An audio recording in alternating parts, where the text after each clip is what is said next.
All right, here we go. I think we're live. It says going live. Plat Chat Overwatch episode 189. What's going on, guys?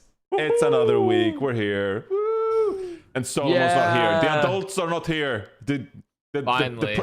What's it called? The prisoners are running the asylum? Yeah, exactly. Yeah, we're running the asylum. Yeah. Hey, don't worry. Yes. I got plenty of experience with that from Australia. Let's go. Yeah. What? Oh, true. First-hand Historically experience. accurate. Historically Well, you know, I mean, that's how accurate. the origin of Australia, Johnny. Yeah. What?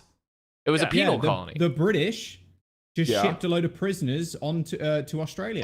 Oh my god! And then we that's where it fucking comes thrived. And they were like, and then oh, shit. Australia thrived. No, I don't think that's where the saying comes from, but Well, that's it would make where sense. Scott comes from. Yeah. That's where he comes from. Scott comes from the asylum. That makes a lot of Yeah, sense. yeah. Yeah, it was a big. live I in mean, the that's Batman universe. technically kind of true. You know, really, when you think about it, that has to be one of the wildest origin stories for a country. You know, like a modern, like one of the modern countries. It's just that it was just born out of a prison bunch of colony. prisoners being shipped to a faraway continent. You know, Yeah. it's kinda like what's wild. up with that, huh? That's kind of badass in a way. Yeah. I mean, like some of the other origins of Australia, but were not as badass. But honestly, who am I to talk? I'm American, so you know. Honestly, I don't think so. Yeah. Who am I to talk? You know. Yeah. I got no legs there. Got no legs. Oh my Did God. Sweden do ethically? Yeah, I was about to say. ethically grey things, What's or fucked up not about grey, your just country? fucked up What? things. Yeah, because Fucked our up countries all things. did fucked up things in our histories. What did Sweden What did do? you Anything do? fucked What up? is Sweden's greatest shame? yeah, What is Sweden's well, greatest I- shame? I don't know, raiding the UK and like slaughtering churches and villages and Yeah. taking everyone's stuff. I mean, But Vikings were cool, but it was pretty heinous in hindsight that we just pillaged Yes. and raided villages and did Yeah. unmentionable Yeah. things to these Did you people. guys think? Speaking of like Christian monks, you know, We weren't speaking of Christian monks. No, we weren't. That's exactly what. That's literally exactly what you were That talking was the about. topic. Is that the Danish? Is that all the Vikings came over and they fucking all the Leif Eriksons and shit? They came over and they burnt down the missions and the churches and they took all the gold and they killed all the monks and they took it back. Like UV had a fucking friar ass haircut. He had a friar ass haircut today. Did you see it? He's got it. He's got it. He's got the white man bowl. He's got it. That's how he's been so on his game. Is that a topic for this week? White Man Bowl? I don't know. Put it on I don't the know what that topic is. list. We need to just. But I'm just saying that, like, I think the bowl can give immense power. The bowl has some sort of attributes. It's got some sort of attributes like a hack and slash ARPG item. Bro, I'm popping off, says Scott. What is this related to? What Well, because I was late. There was a poll on who was late, who everyone thought was late. You came in at 43%. That's what everyone says about you. Why does That's everyone think it's facts. me? Johnny at 21%, It was, Jaws at 20, it was Connor. me at 13. It was I'm a It actually was reliable not. enemy. It was Jaws. It was Jaws. Okay. No. Yeah. It was. It was was actually. Jaws. It literally Chat was. was That is right. the correct answer. It was Jaws. It's not Chat me. of the I'm truth pretty is- punctual. All Typically. right. Sorry, I need to go back to what was important here, Avast. And I actually need to throw the Danes under the bus here because they did some deplorable things right here. So I want to take a moment to just Wow. quickly talk about Christian II of But we're Denmark. talking about All right, Sweden. all But we're right. talking about Sweden, though, You're not just gonna Denmark. throw your neighbor Well, under the bus? No. We'll get this is a great moment in Swedish history. So Christian II here was a Scandinavian monarch under the Kalmar Union who reigned as king of Denmark and Norway from 1513 to 1523, and Sweden from 1522 until 1520. So we got the triple kingdom. Though he captured the country, he captured Sweden in 1520. The subsequent slaughter of leading Swedish nobility, churchmen and others, known as the Stockholm Bloodbath, caused the Swedes to rise against his rule. He was deposed in a rebellion led by the nobleman and later king of Sweden, Gustav Vasa. And Gustav Vasa God. is just one of the most important figures in Swedish history because he led this rebellion against this deplorable Danish king who ruled Scandinavia. We fucked them up, and then we got Sweden back. Fuck yeah, man. I just don't really see how this. I just don't see how this answers the This question. What's the doesn't worst make thing Sweden's sense, yeah. done? Yeah, What is this the is You're just worst now thing you're just doing that Swedish Sweden has done? patriotism. I'm just Yeah. getting Swedish patriotism right now. I That's all want I'm to know what the getting. worst thing Great. Sweden has done. This is That wasn't amazing. give birth Remember to- the This name. is, what is we're this? out here I mean, airing what our is- dirty laundry, and there's Johnny's no like- atrocities in Bossing Say. There's no atrocities in Stockholm. Like, what's happening here? I'm being Remember the gaslit. name. I'm being Swedish Gustav gaslit. First of Sweden. Great man, right here. There you go. Okay. All right. History lesson for you. There you go. guess That was he's all I there. wanted to Hugh say. Jackman. I You guess don't he's see me nice. bringing him up. You know, come on. I didn't. I feel like you just completely dodged the question Yeah, and exactly. gaslit us all. That is insane. I don't know. I don't know if Sweden Sweden has did done some anything heinous deplorable. things, I'd imagine. They canned There's fermented no fish. way. That's what There's they've done. no That's the way. most heinous thing in all canned of Swedish fish. history. Canned fermented fish that Custa opened his room that Yeah, one that time. shit was toxic. You tried to. Yeah. That was like an assassination plot when you told me to open that shit on broadcast. What? I was going to tell you that you need to open it underwater, and you just fucking was that opened before it. or after? It's because you gave me a can and a can opener. You said we're gonna do a segment where you open your present, your Hey, gift that on is broadcast. Zoe gave you the surströmming, okay? It was from her. I did not responsible at all for this Yeah, 2020 playoffs, and it was like middle of the night But too. I think I it was had like to 2 burn a.m. my is apartment down. responsible for the product. That's the thing. So, and you are Swedish, so therefore you are responsible. That for is the worst thing that Sweden's ever done. You're right. Worst thing that Sweden's ever All done. right. Well, in today's newsletter from Arnold, he wrote that fermented food is actually really good for your belly and your Well, it you know, is. the I mean, the yeah, everyone. biosystem in your belly. Does that So include fermented food is really good. fermented fish? I mean, I guess that includes fermented fish probably Fermented, as yeah, well. I mean, that's why kimchi and yogurt Yeah. are both very good for you because of Exactly. the bacteria, the live cultures. So you know know that. this awful Swedish fish might actually be really good for your belly. So there we go. Also good for Scott's Has anyone room. tested? Yeah. What is, fucking Oh, I'm sorry, Sabrina, Scott's who room. had to wake up to fermented fish in her living room. Next time I come over, Scott, I'll apologize to your room. I'm sorry. All right, I'll apologize to Hey, your room. and then you got to apologize to Esports Engine for fermenting fish in their fucking microwave. Oh yeah, as in well. their fucking microwave. Another deplorable act by a Swedish Sweden, man. yeah. Fermented He fish in the put microwave? fish in the no, it wasn't fermented. I think it was just fish. But he put fish in the microwave, and then it stunk out the entire building. The green room, the main like area where all the PCs are, where they're doing work and shit, the chill out area. He stunk out the entire place of fish. Another deplorable act by Sweden. What was the type of fish? It was cod. He put Cod? cod in the fucking fridge, bro. It was like a Cod in lot the of cod. microwave. It was like A 2.5 lot of servings. cod. 2.5 servings of cod. And I Bro, microwaved that that's shit. so Scandinavian. Did you have some dill on it? I'm feeling this. No, it was just cod. It just smelled like fish, like It's a lot very of fish. fishy, huh? Just, Yeah. yeah. It was And like then a they had fish to market. put You know a the fish sign- market smell? It was like Yeah, being in a I fish mean- market. Yeah. Yeah, it was. They had to put a sign on the microwave that said "Don't microwave fish." Well, I think they put that on after the. Yeah. Didn't they Yeah, put that on now- after Well, that's what they're because of saying. It was Johnny, a Yeah, 'cause of consequence. It was a Johnny. Yeah, yeah. consequence. Consequence of That's why we Johnny's can't action. The have nice things. microwaving of fish in the microwave and its consequences have been disastrous for the human race. I was Yeah. pretty Yeah, naive. it really has. I didn't think it'd be that bad, but Really? I had multiple people in separate occasions come up to me and ask, like, "Hey, it smelled like someone died," and that's when I Yes. knew I made a Yes. mistake, and Yeah. I felt bad for everyone working in the office, which is adjacent. What to the kitchen. why do fish smell so bad when microwave, but not when they're like baked or like fried? See? you know? Now you're asking the important I question. don't. Like what's going on? What changes? Why does Like, what's fish going on with that? smell in the microwave? This is why I don't have a microwave in my home. I only cook everything. You with don't heat have a gun. microwave at all? That is- I only use a some heat gun to cook everything. bullshit. I have a big A heat heat gun that gun? just blasts Like- out that prevents any carcinogens, build up food projections that get stuck to the interior walls of the microwave. But that can't be the case because you only microwaved it once. Oxidation of its fatty acids, which turn into strong-smelling aldehydes, bringing out the more. But would that not pungent also fish happen aroma. when you bake it? It says when you reheat it, reheating fatty don't- fish. Tends I to feel get like a I stronger don't- fish scent. When I reheat my thing, I guess it depends. Are you on the saying fish. I don't- Google I is reheat- wrong?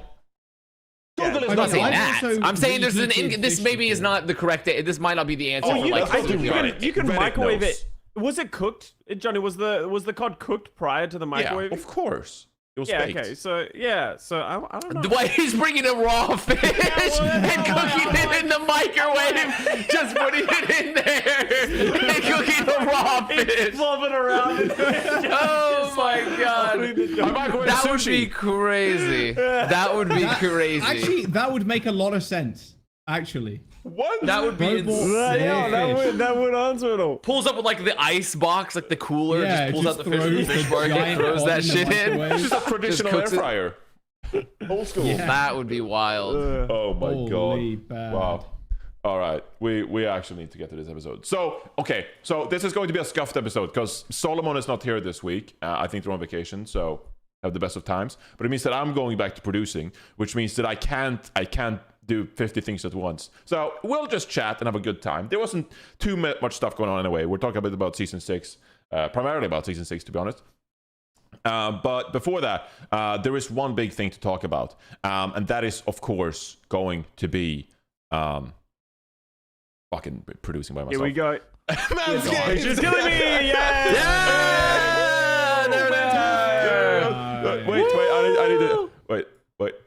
I need to change the bar. Manscaped! Oh, fuck, it's too long. Oh, use code Plat Chat for 20% off and free shipping at manscaped.com. How do I fix this? Okay, wait. Well, while he's fixing... Oh, wait, he's got it. There you go. I got it. Manscaped! There we go. Manscaped. Today we're here with a sponsor from your bouncing bundle of joy. No, we're not talking about baby. We're talking about your baby makers. That's right. Today's show is brought to you by Manscaped. But just like your babies, your delicate little guys have sensitive skin and deserve products that are not only skin safe, but made with safe ingredients. That's where Manscaped's Platinum package comes in. From razors to shower care, this package goes above the gold standard for your body hair. So treat your beautiful boys to the world's finest toys at manscaped.com and use your code PLATCHAT for 20% off plus free shipping. And as you can see, there's a massive sale going on. Save 42% on the Platinum Package 4.0. And you can add our code on top of these savings, and there's just an enormous amount of savings. I mean, just a ridiculous amount of savings. So use code PLATCHAT for 20% off and free shipping. Thank you, Manscaped, for supporting the podcast. It helps us keep the show running and everyone happy and not doomer, and that's exactly what we need right now. So thank you, Manscaped. Thank you, Manscaped. Thank you. Thank you, Manscaped. Thank you. What was that, Joss? I said, let's go. Let's go. Let's go. All right. You guys want to get into season 6 then? They haven't really announced anything, so that kind of sucks. So we don't really have anything to talk about. But there were a few things, like the trailer. Oh, Jesus. I just played that with audio. Like the trailer dropped, for example, the official Invasion trailer. Are you guys excited? What's the mood going into tomorrow? I think you got to be pretty hyped, right? Like even like not just this video, but they had that I've seen that graphic which showed everything that's coming in season 6 Invasion, and it's like kind of like the roadmap. Holy shit, that's well. The nice thing about it is that it looks like one of the roadmaps, but instead of it being a roadmap of things that they're promising us is coming, it's actually shit that's actually coming like tomorrow. So it's cool. Like it's a shit ton of content that it looks like it's having. I hope the new hero is fun. The missions are good. Like it's regardless of how you feel about the PvE, the amount of content, it's going to be a great update and it's going to be exciting nonetheless. There should hopefully be some fun stuff that especially with the story missions, like they look pretty fun, even if they don't have all the little bells and whistles of like, I don't know, a proper PvE experience. The talents and shit. Yeah. Yeah, they don't have like the skill tree. Can I just I'm gonna be the guy in the room to say it. Oh god. The start of this trailer, there's a scene that looks oddly familiar with Ramantra and Zen. And I've seen the Florida Mayhem Twitter post a few times. It's that one. No.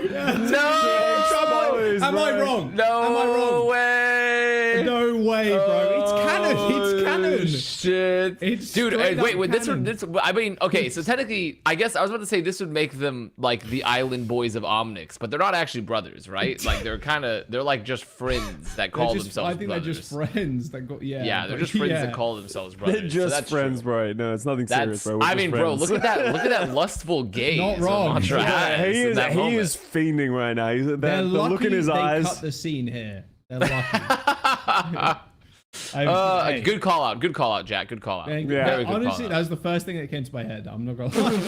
That's why we have you on the pod. That's why we have you on the pod. Hey. Anyway, Alari. I'm excited to see Alari. I think Alari is going to be we have our old events manager now, one of our talent managers in the Misfits office. He's Peruvian, and she's like kind of inspired from like Peruvian culture, and so he's all like, whoa, he's like losing his mind over Alari and shit. Like he's very hyped over, like, because it's all that's also something fun about like.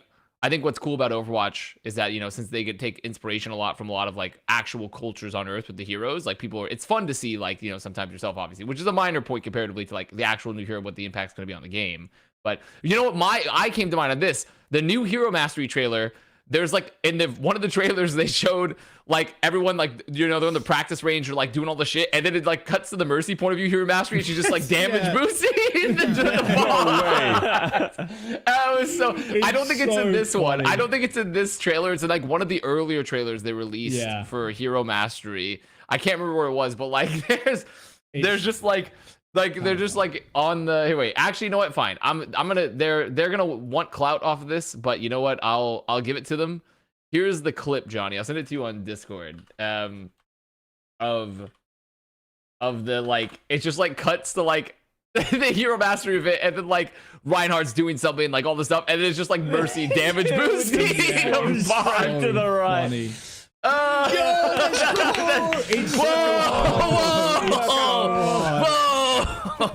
that character. Oh, that's a really funny clip, to be fair. Clairvoyant on Twitter / also on my Twitch chat. He's been wanting clout. So amazing. He gets some clout.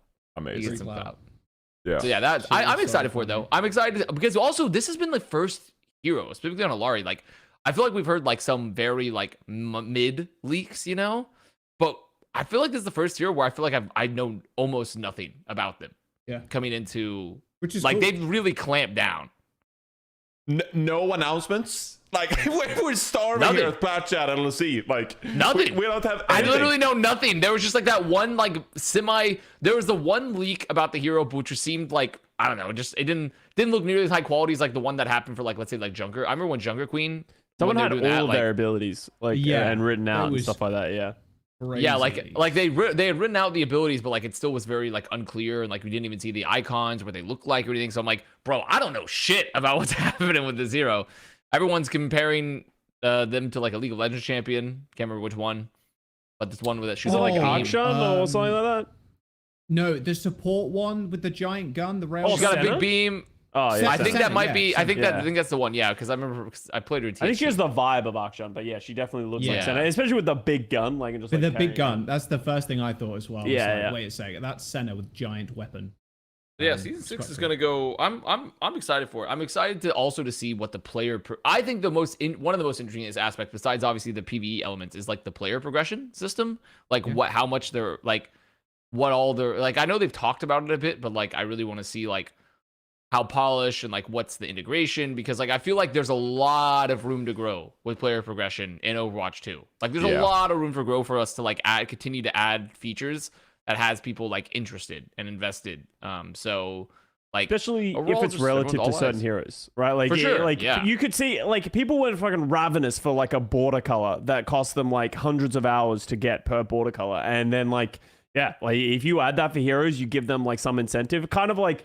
I think of going back to another League of Legends reference is kind of like how they have mastery for their own champs and stuff like that. It's just a way that you can flex how much I've played this hero or like how good I am at this hero. Like, I think it's just anything that makes a number go up gives a lot of people serotonin, especially if you don't have to pay for it. So I think it's another cool addition to the lineup. And also another thing that isn't really spoken about here. I'm looking at this graphic in like 180p because of this website, but I don't know if it has Steam on there, but that's also like a hidden gem of this season that's really I'm curious to see what the effect of Overwatch going to Steam is, and if we're going to get more like people playing the game. Dude, it's so crazy. Open up Steam. 100%. Have you opened up Steam recently? And it's just like at the front page, like Overwatch 2 preload August 10th when you open up the Steam homepage on the store. It's so weird to see that. Like so exceptionally weird to see that. But like it's cool, but it's also weird.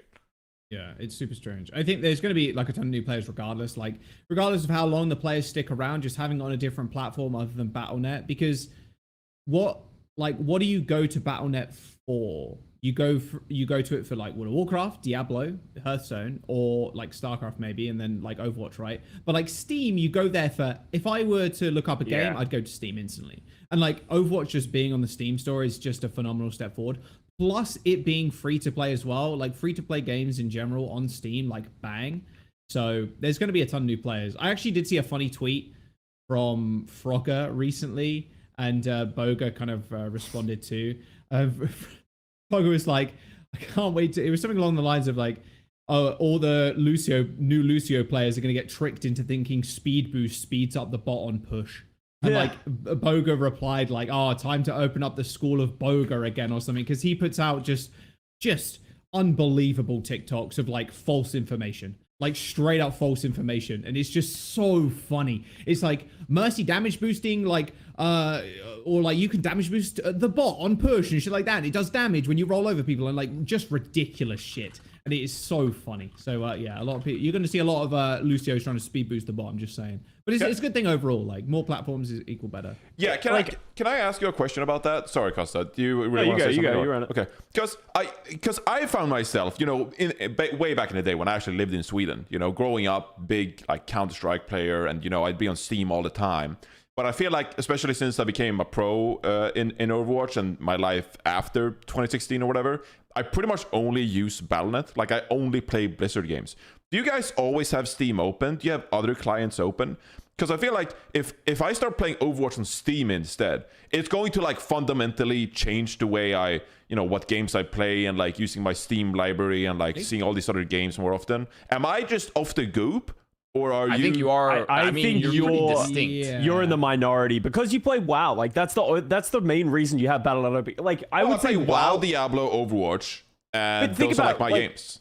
Yeah, and so that's why like it makes sense for you, but for most people, like I don't know about you guys, Steam is always open on my thing, and like before, especially before Overwatch, like I like what I'm curious, every yeah. time. That's how I talk to all my friends online. I just talk to them on Steam because we didn't have Really? like Discord Still, and stuff to this like that. day? Yeah, Steam. Yeah. Yeah. I mean, I think Steam I feel was so like out of touch.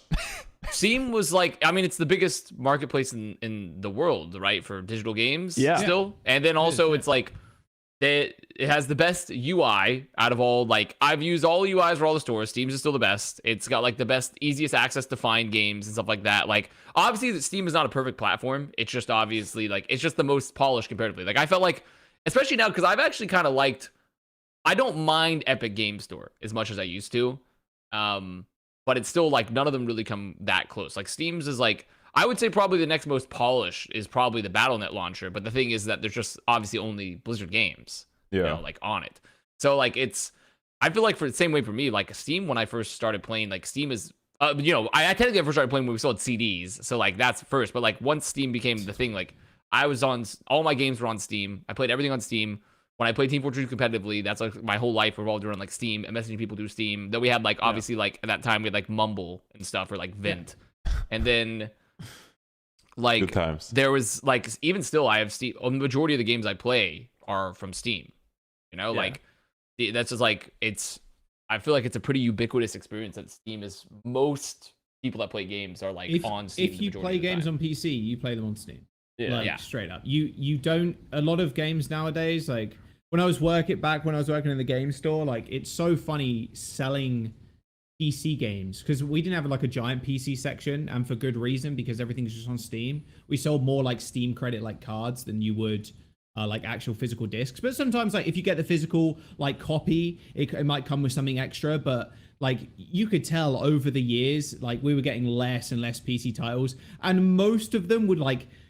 You would have the install on the disc, but then it's also just a code in the box. That's obviously a sealed box. There's a code. You just and then put it on Steam. You don't even need the CDs. And like there was a point in time where like we would have the box. There would be a paper disc inside that had the code on it. Like and it was just a box. Like it was just a way for people to buy a code for the game that they wanted, but you know, it just goes through Steam. But like the disc wasn't there because the manufacturer cost, it's easier to like, you know, just have a little plastic box rather than like an actual CD. Like, and all those codes are just for Steam because that's just the global marketplace. And Steam, that's how everyone used to talk too, right? Like everyone used to talk through Steam, like through Steam messages and stuff like that. Now with Discord's kind of supplanted like that. Like no one uses that in the same way anymore. But Steam is still like, it's also nice because you can directly invite people. They have like, you can invite everyone through Steam as well. They've integrated that aspect. Like it is a big deal that it's there because it is nothing else in the world is like Steam. It's also like a big deal because theoretically Overwatch being on Steam could backdoor its way back into China, right? Because Steam has like a distributing agreement in China. I think they have their own version of it technically. I didn't think of that. Yes. But like I don't know if that's actually true because technically it's a marketplace and not a publisher. Well, yeah, they would still need service, right? Like they need. They would someone to run still the like. So I don't think that would really there actually. But might maybe be it's a way step. back in, like, Who knows? Yeah, I think the most important part is what Jack said, where it's like If I'm looking for a game, if I'm with my friends, like, what game do we want to play? I go to Steam and I open it up. And if Overwatch is going to be on the front page, it's going to be one of the most popular games on the platform, or at least recently. And it's free. Like, there's a lot of people who just try it. And I think that's a big avenue in for a lot of like casual gamers who primarily play single player games or like all those like small games that they get in like the bundle on Steam and stuff like that in the summer sales and shit. So I think it's just a great avenue for people in because not a lot of people you'd be surprised have like never played a Battlenet game and never installed Battlenet. Yeah. Yes. Yeah, I mean, totally relatable for like all the other platforms besides Battlenet and Steam. Like I don't have, Origin or whatever, like, from EA, Yeah. I don't, and all those other launchers. Like I just don't open them up. And so I don't know what actually, games. Origin doesn't It's exist anymore. EA, Okay. It's EA store now. Actually, Oh my God. I think Ubisoft has their own launcher too. And I'm like, I would never play, open yeah. this. yeah. Yeah, So, so that's the thing. It's like it's a big deal. It's a big deal. So I'm excited to see all those like structural changes to Overwatch on top of that. Like, and who knows? Like maybe like, and I'm also just want to see if Alari's Pog or not because I did see that there was like some image leaks of like their like the hitbox size, and I will say name a more iconic duo than Blizzard if the hitbox leaks are true of like releasing a new support hero and they're like the Beast Titan. They're like the size of the Beast Titan and they're like humongous and it's so easy to shoot them comparatively to like other heroes, like other DPS or other supports, like Kiriko, like Ana, like actual just like skinny, just like dodging and shit. And then you have like Sojourn and Lifeweaver. Sojourn and Lifeweaver just like take up the whole fucking screen, immense width. Like we need to like Sojourn's hitbox or not Sojourn. I meant to say actually- Alari and Lifeweaver. Yeah. Potentially. Yeah. Alari and Lifeweaver, potentially. I just want to get people's thoughts on this because this is another thing I was thinking about when it was going to Steam and like how the monetization works.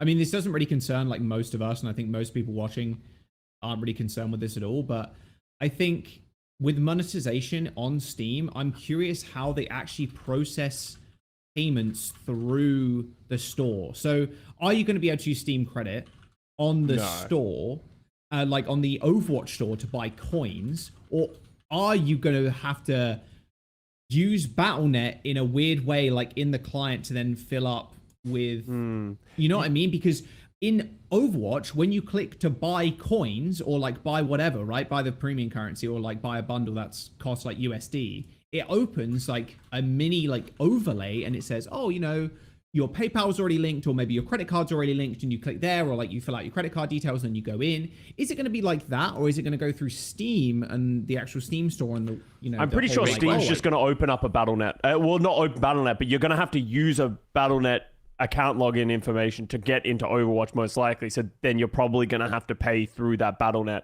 thing. Yeah, do you think it'll be like a dedicated like game launch from Steam, or do you think it'll be like a shortcut through Battlenet? It might be a shortcut. It might be a shortcut, you know what I mean? but like maybe there's a so like there is still a login screen in Overwatch. No one has seen it because you launch it through Battlenet, and it just instantly puts you and logs you into the game. So I'm curious if it's gonna like go into Overwatch and say like, oh, type your email and password into like it is a Battlenet email, but like an Overwatch 2 account, and then it kind of has How the does it work in overlay Apex? anyway. Because that would be the closest thing of like another one which came from a different game, Apex just auto logs you in, regardless of your platform, and then you can. Yeah, when you buy, are you paying anything through Steam or are you paying it only through their own currency? Oh yeah, I can't remember. Because that's like the closest thing I can imagine. It's a really minute point, like a really small point, but it really intrigues me, like how they're actually going to do the monetization on that. Because I was just thinking, if you could like sell a knife in CS and then just buy Overwatch skins, I thought that was really funny, like the conversion, because you can do that with anything in Steam. You sell a fucking CS. Oh, I'm going gonna clear out my marketplace. What do I got in my inventory? Yeah, Let's check it out. Like, hey, I'm just gonna sell my whole TF2 backpack, my 2 unusuals, and then buy Overwatch skins. Like, I don't know. I just thought it was that would actually go crazy.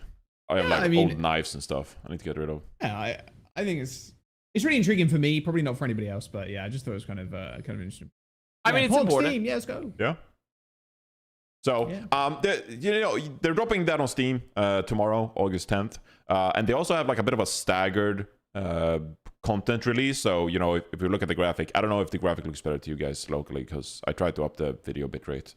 It did for a little while, but then as soon as you do something, it tanks. But fantastic, amazing, great, love technology. So tomorrow, obviously, August 10th, on this graphic, they got the invasion story missions coming, and it says Rio, Toronto, Gothenburg, so 3, I guess. And then it says new limited time free event updates weekly. Kings Row Underworld, that runs from August 10th to September 5th. Then September 5th, they have Hero Mastery, and I don't know when the player progression is, if player progression is tomorrow or at a later date. They get the new Invasion Battle Pass, of course. They got the Flashpoint maps. So, and then they got the Overwatch Anniversary event, September 19th. So immediately it's like, tomorrow, August 10th, they're dropping content. Then they're dropping content September 5th. And then they're dropping content September 19th. And I don't know, I'm not American, but I don't know when Halloween starts. I'm guessing there will be some kind of Halloween's event then, in October. Halloween's in October. Yeah, but there will be content in October, I'm guessing. So it seems like a lot of content coming like over the next few months here for Overwatch, in combination with the Steam kind of release. So it's going to be interesting to see sort of like the player retention, because obviously with Steam you can see how many people will actually play the game on Steam, because you can track that data on Steam. So it's going to be interesting to see if there's actually people who stick around on Steam and play it with this much content coming out. So exciting times. Yeah, I mean, even if you only convert like 10% or less of everyone, that's still like a huge number in terms of like how much the marketplace reaches. So it's just about like getting people in and like keeping them in, right? Like they can't just keep. One of the big issues that we have with Overwatch too, like obviously Overwatch, the rumors are that Overwatch is doing pretty well as a game in terms of just like having a pretty stable monthly active users and stuff like that, but they need to keep doing things to get people back in the door, and this season 6 is a prime example of that with Steam, with lots of content. I expect a lot of people will come back to try either PvE or come back to do some of the hero mastery or come back to like try the new hero, but it's all about retention and like just continually growing and kind of like fixing. God, Avast has truly changed the way I think about the term retention. I know. Scott said it, and I was like, shit, I can't get it out of my mind. Retention. You ruined the word. You don't know about retention, huh? We all retain here. All of us retain. Scott doesn't retain, huh? Oh my God. Retention is essentially just, there was a bunch of like, I don't know if they're true or not, but there's like a bunch of like. Do you want to say this? We talk. Okay. I don't see why it matters. Why Like, not? Yeah, essentially, why not? there's essentially like right. what we gotta explain to Scott about retention. Retention is essentially like there's a bunch of people like gurus on Twitter that think that like if you just don't jerk off, essentially, you retaining your semen will essentially be like you gain more like intelligence and physical might. Yeah. Oh, I've seen facts. people like that, of like the idea of it's like you don't want to let go of your like testosterone and stuff Yes. like that. Yeah. It's okay. a family-friendly That's podcast. essentially it. So essentially, Well, I got have Manscaped as a primary Manscaped. sponsor. Yeah, I mean, we ballpark. talked about atrocities in the beginning of the Fuck it. stream, you know? Fuck it. Yeah, fuck it. Also, it's not at the beginning of the video, so we're not going to get demonetized. It's in like the middle. Yeah, you know? This is fine. Good call. This is So it's fine. educational. It's fine. Educational. That's it. That's really it. And then I have an emote called retention in my stream, and that's it. That's really all it is. All right. Okay. I regret asking, but thank you for So- that. Yeah, so obviously, Let us I'm sorry retain. for interrupting you, Scott, but both you and me used the word retention, and I got distracted. I wasn't going to say distracted by anything. thought. Yeah, I need to practice my mindfulness and rid myself of these thoughts. You need to retain that information next time. Okay, sorry. I am very much looking forward to the fake news after 1 week of Overwatch being on Steam, when CS and like Dota 2 regain like the highest numbers and shit like that, and it's gonna be like, Oh, look, bro, there's it's going to only be 1,000 crazy. people playing Overwatch, and it's like, bro, there's The another player platform. charts. Like, yeah, dude. The fake news is gonna go fucking wild, bro. It's like, look at the drop off, it's crazy, and it's like, well, actually, like a lot of people still play on Battlenet and console. Like, it's just gonna be really funny. It's once again like getting shit on for no reason, but yeah. People are going to shit on honestly, Overwatch console is- whether it does well or not. I know, but it's Console's just a really massive funny to me. part. I know it's gonna happen. Yeah, Yeah. console's a huge part, especially in Europe. I am truly, like, genuinely so excited for what's to come, though, because it feels like with story missions and with hero mastery, like they're actually, dare I say, for the first time, or not really for the first time because we have had other game modes, but like they're giving us a different way to play Overwatch. Whereas I just thought about this kind of recently, that like Overwatch for the longest time has just been you queue into a map and you play 6 versus 6 or now 5 versus 5, and that's kind of what you do. Like there's no fundamental change in like game modes as it like how you play the game. But like Hero Mastery is going to be distinctly different from playing a map of Overwatch. Story missions and PvE is going to be fundamentally different from the way you play a map of Overwatch. So of course we've had like archives in the past, but was what it was. We've had Mischief and Magic, for example. It is pretty different, but like these feels like monumental changes in the way you can play Overwatch and invest your time in a pretty repeatable manner.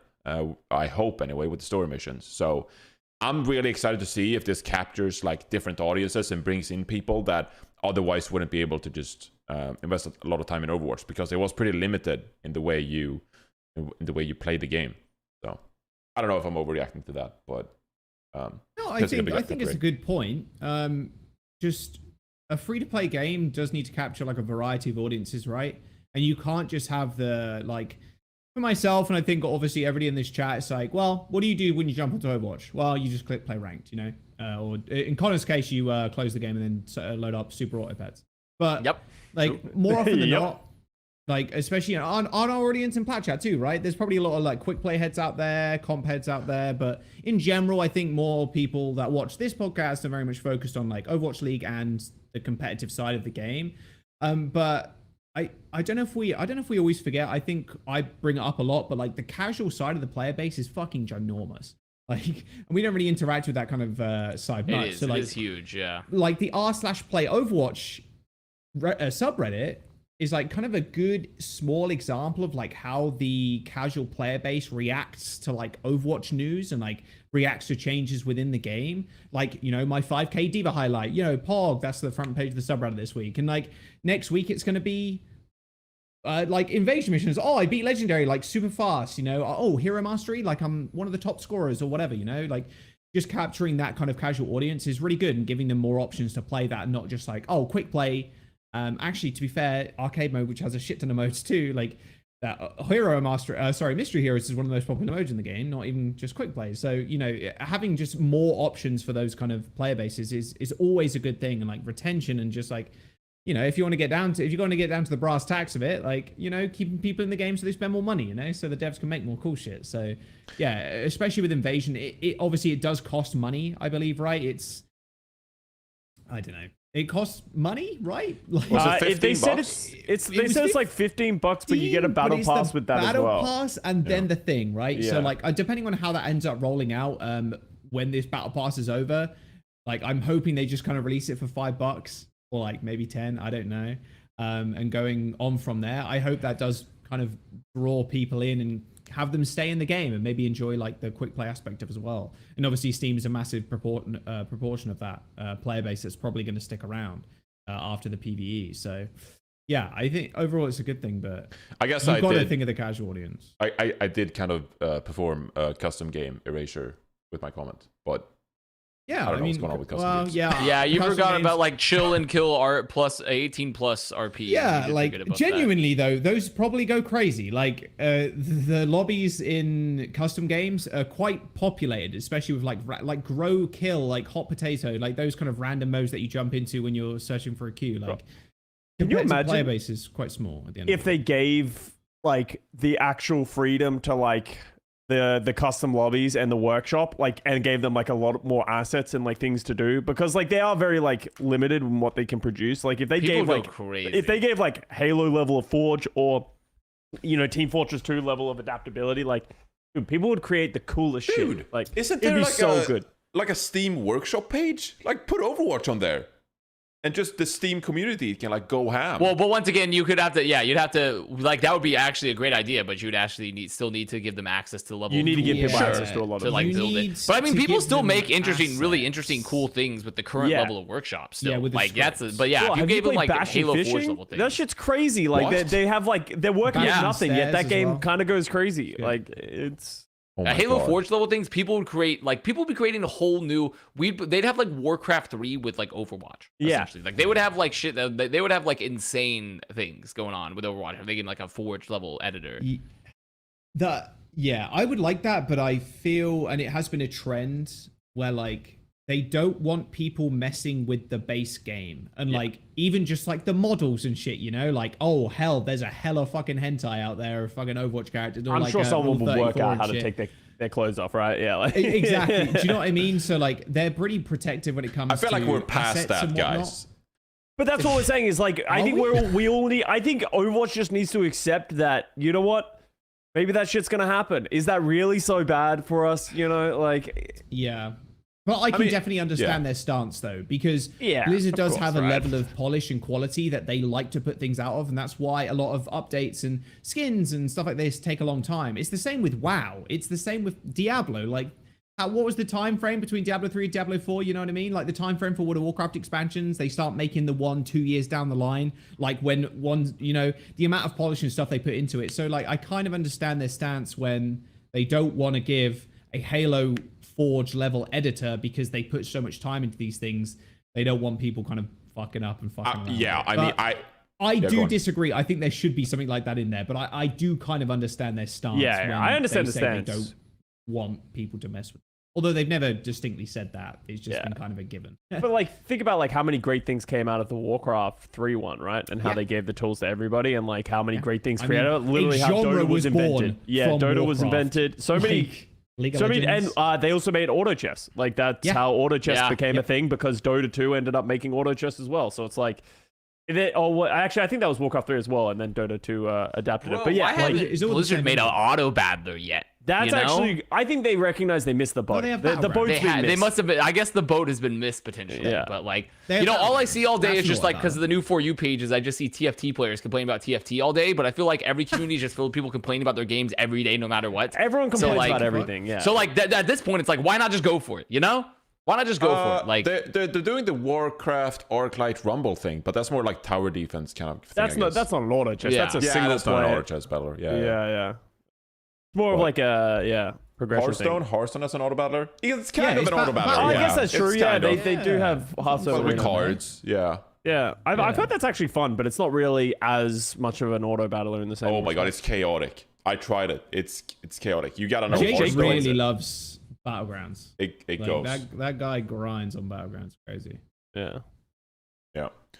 All right. I don't know where that conversation went, but anyway, we're excited for Overwatch Invasion. Let's see. They actually have quite a few different videos and stuff, and I actually plan to run through some of them. So there's this one, for example, which is the Fight the Invasion trailer, null sector threat. they look nice. They're nice in trailers. Yeah. I think it's. There's Did a we lot of- talk about? Did we ever talk about how John Cena's confirmed? No, We didn't talk but about we were gonna get to that. But do you want to talk Okay. about John Cena now? I mean, Well, what's our might as next well. topic? Our next topic of it was no, it the? we don't have a talk. We just chat about Invasion in season 6. I mean, so we should I'm talk all for about chatting John Cena, shouldn't yeah, we? talk about John Cena. The Enigma. Yeah, okay. Why? What the hell is this? Yeah. that's my first question. I mean, like, I understand, like, obviously, like, it's not a bad thing, by the way. Like, it's not me saying John Cena's inclusion is a bad thing. It's more so like it's just I'm just laughing that John Cena is the guy because he's like playing a hacker man's too. He's playing like the robot hacker, and I'm like, this does not seem to The fit John opposite Cena's role of like John character. Cena. Like I don't he's think the John big Cena buff has to be guy. like the buff wrestler guy entirely. Like he can be something different. But like the hacker Hacker-Mans? guy seems like the worst Yeah. possible angle for him It's quite funny. personally. I'm curious But- where this is gonna go though. Like Well, does it Where go is it anywhere gonna else, go? or Yeah, like, is I is don't this know. just it? Like, does it? Are we Yeah, like expect- where's the integration of him exactly? Like Yeah. that's the other thing. Yeah. I would love to see what the hell was he just an ad? Was it like what they did with like Megan Fox with Diablo? Right? Is it just an ad? I That's think all it that's what was? I think. I'd be surprised if anything more came. It From might be, but like I'm just like I don't know. I'd like to see more. I'll be maybe. a little bit disappointed if it doesn't because I really like ARGs. I think they're really cool. It's like the Sombra one from a long time ago. And like having John Cena do this is kind of neat, but not having him integrated a little bit more into the game or the franchise, I don't know. There was a You little want a like, John you know, Cena there was. skin? Just say it. I mean, a John Cena Doomfist skin would be kind of wicked, you know. That is I think true. That'd be, that would kinda go cool, kind of crazy. right? Yeah. I mean, just like a little bit more integration would be cool because there was when the streamers got taken over, they got hacked, you know, and Flats had the, you know, a BAFTA award-winning acting, you know, like, oh, what's happening on my screen? No way, guys. And he's like looking at chat and shit. It's really funny.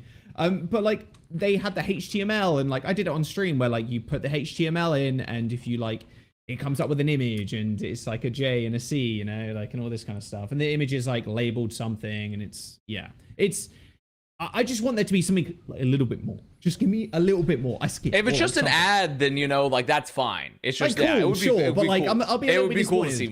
see more. ARG It's also just like wicked. It just feels weird too, because like also John Cena to me, he's obviously a big name. He's like, but like surely there has to be someone more targeted to like the demographic potentially, or like. Bro, can you it doesn't- imagine what? if Tay Zonday Dave came out of that Bautista? hood? Like, Oh. I would. Okay, no, Fucking lose. And Days just on day. Rain playing in the Bro, background. well, he's Like, I he's would actually love he watches Overwatch League too, but I mean know, probably not that's what I'm Tays on saying. day. It might Probably be not Jazz Tays on right day. now. Fucking I don't know. insane. Like, I mean, I would be fine with Tay if he's included. Honestly, including Tay in some promotional Overwatch stuff would be funny as fuck regardless. Like, I think that'd be great. But, like, you know, surely, like, I guess it depends on their budget. But, like, John Cena's not cheap, right? Like, what if they got him, like, what if they got him little little Timothy Chalamet or something, you know? Like, what if they got him, like, I feel like there's, you don't know Timothy Chalamet?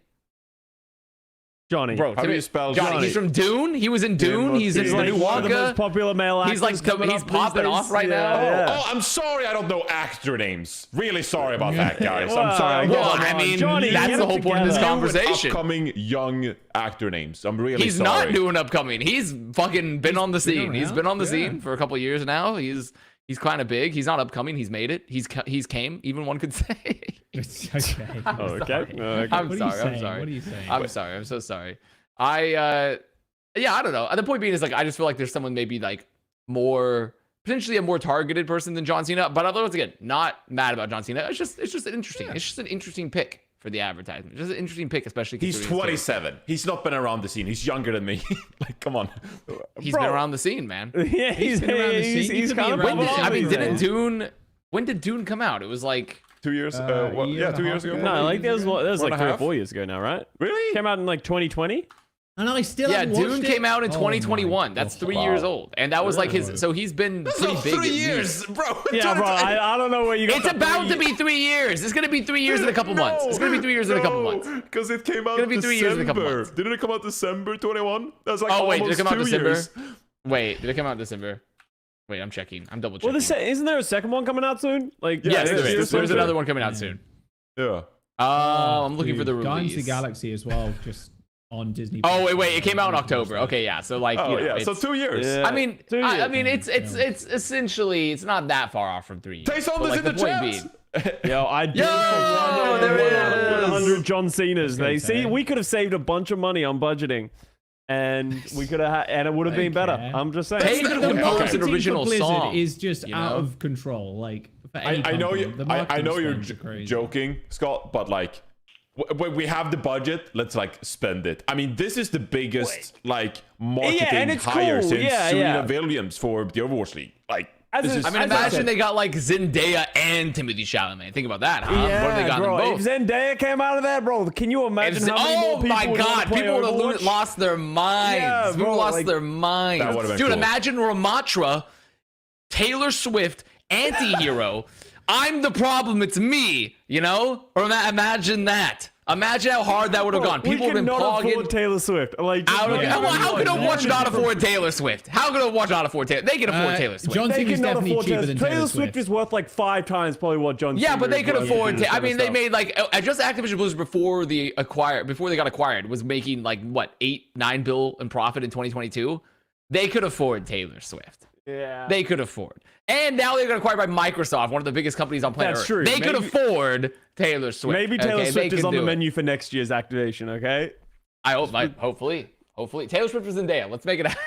Let's make it happen.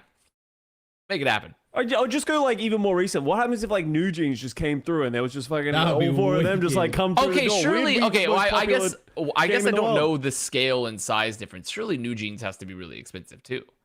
Yeah, probably. Surely. Bro, they're pretty new, but they're fucking huge right Like now. new They're jeans, one popping could say. off, bro. I mean, it was popping off so much. Danny was singing it in the green room. Like that's how you know it's going. That's when you know it's bad. Yeah. Okay, we shouldn't Yeah, base all of our Danny's metrics based saying off it. Danny Lim because he That's also where I does base some all my he does a metrics lot off of of. things. He does a lot of What are you things. saying? You Well, know? you just walked around and played he's John better Cena than me. music all day. It was great. We just walked in everywhere with John Cena theme music. That was amazing. I don't know. I think it's awesome, and it maybe could have been better because I'm not a marketing manager. I'm sorry. I don't possess a vast skill set. So This Yeah, is cool. thank Okay, God let's for that. not discredit it too much. It's cool that No, they're doing it these is kind of cool. things, right? You know. I just hope there's. No, great. No, that's all. The point. The whole point is that I'm very cool with it. It was odd. It was just Yeah, odd. yeah. But I'm I cool agree, with I it, agree, You yeah. know, it's an odd one. It was But yeah, that's it. pretty That's all I odd, got. I got Yeah. nothing else with John Cena. That's it. it's cool. Connor It's has cool. no beef with John Cena. Just No beef. FYI. John Cena, I have no beef. I am Bing chilling with you. I am Bing chilling with you, John Cena. Danny loved that too. He walked around just listening does to the love big that chilling movie. video. Bing chilling, yeah. Yeah. Yeah, That's I love that. actually Danny's a that's- sponge, bro. he is. He's so good. I love Danny, Amazing. man. John Cena at finals. Hopefully, that'll be fun. Okay, moving on. What else do we got to talk about here? They did release a quick little like Flashpoint video explainer thing how Yeah. it works. I don't I know if didn't this is realize- the most condensed information we have. Publicly I mean, it's pretty available, condensed but- because it says it's. I mean, it lays it out entirely. It's like you have 70 seconds per point versus 120 seconds for like Koth, you know, for control point normally, and it always starts middle of the map. So I thought it was like random the whole time, or maybe they already told us this, but I thought it was random for every point. But it starts out point A, which is the middle of the map, is always the starting point, and then it's random after that for 70 seconds, and you have to capture 3, I believe, out of 5. Yes, Capture I like believe so, yeah, right? and then you win. So Yeah. it's gonna be like pretty hectic for sure because you're gonna have like you're always gonna have a mid fight and then it's splitting from the mid fight to other points randomly all the time. And like I think map geometry is gonna be really important here because like winning, granted, which it should, right? But winning mid could also be like King of the Hill again, where like winning mid fight could be really, really strong. Again, like super strong in terms of like how much the disparity is and like because what is it? It's like 60%. Teams that win mid fight on King of the Hill win like on average like 60 It's to 70% like 60 more plus likely. percent. Yeah. So Like I'm interested to see how they it balance really that. does depend because you do get a little leeway with requiring the 3 points to actually win the game. So if you do lose mid fight and you don't see yourself coming back in because the mid is just too defendable, you can rotate fairly early. The map's pretty big too, so it's not like you probably could get picked off. Maybe there's a tracer like roaming around, but I think if you rotate early, you're just able to get a better position. I just think it's straight up a better version of control. Like I agree. straight up. Because control is like that you don't need to talk about control other than saying like, hey, if you cap first, you're more likely to win. Like that's just not a good game mode at all. And like with this one, at least there's chance for you to actually come back within the round rather than like going for a fucking mid fight again and then losing again and then losing the fucking round because it's really impossible to attack. Like the problem very much gets worse the higher ranks you go and like then obviously into the Overwatch League because people are just better at the game and like they understand how to defend, where to hold, like how to attack somebody that's like walking through gates and chokes and stuff. Like, and these maps also being very big also do lead to the fact that you're not like if you think about Village on fucking Nepal, you're walking through 2 choke points. The fucking door. Oh, you go through kitchen, sure, but like no one ever does that because it's solo queue. And then you go through the big hatch and everybody's looking at you from high ground. At least in these maps, there's going to be a chance to like flank around, like push people off high ground and then jump onto the point, you know, like it's going to be way easier to actually attack points if you're on the like attacking side of things. Like I think it's just a straight up better mode for sure. I'm just excited to see how many skirmishes happen off point and if that like feels different because that doesn't really exist in any of the other game modes because it's like hybrid and escort, everything's very linear and where your spawn doors are, you'll very rarely clash without your teammates being around. Same thing with control because you're kind of like meeting in the middle. There's some minor skirmishes that happen, but like here, there's going to be a lot of different routing. The maps are going to be huge, like from all the artwork that we've seen. So it's like, if there's a lot of like mini things happening and there's a lot of strategy that goes around maybe not just walking to the objective and then like fighting 5v5. Like, I think that'll be interesting to see and how that's going to develop as time goes on. But it's hard to really know until we see like the best players really picking it up and like understanding what the meta and strategy becomes. I actually think it's going to take a a rush thing. It's going to be a rush 100.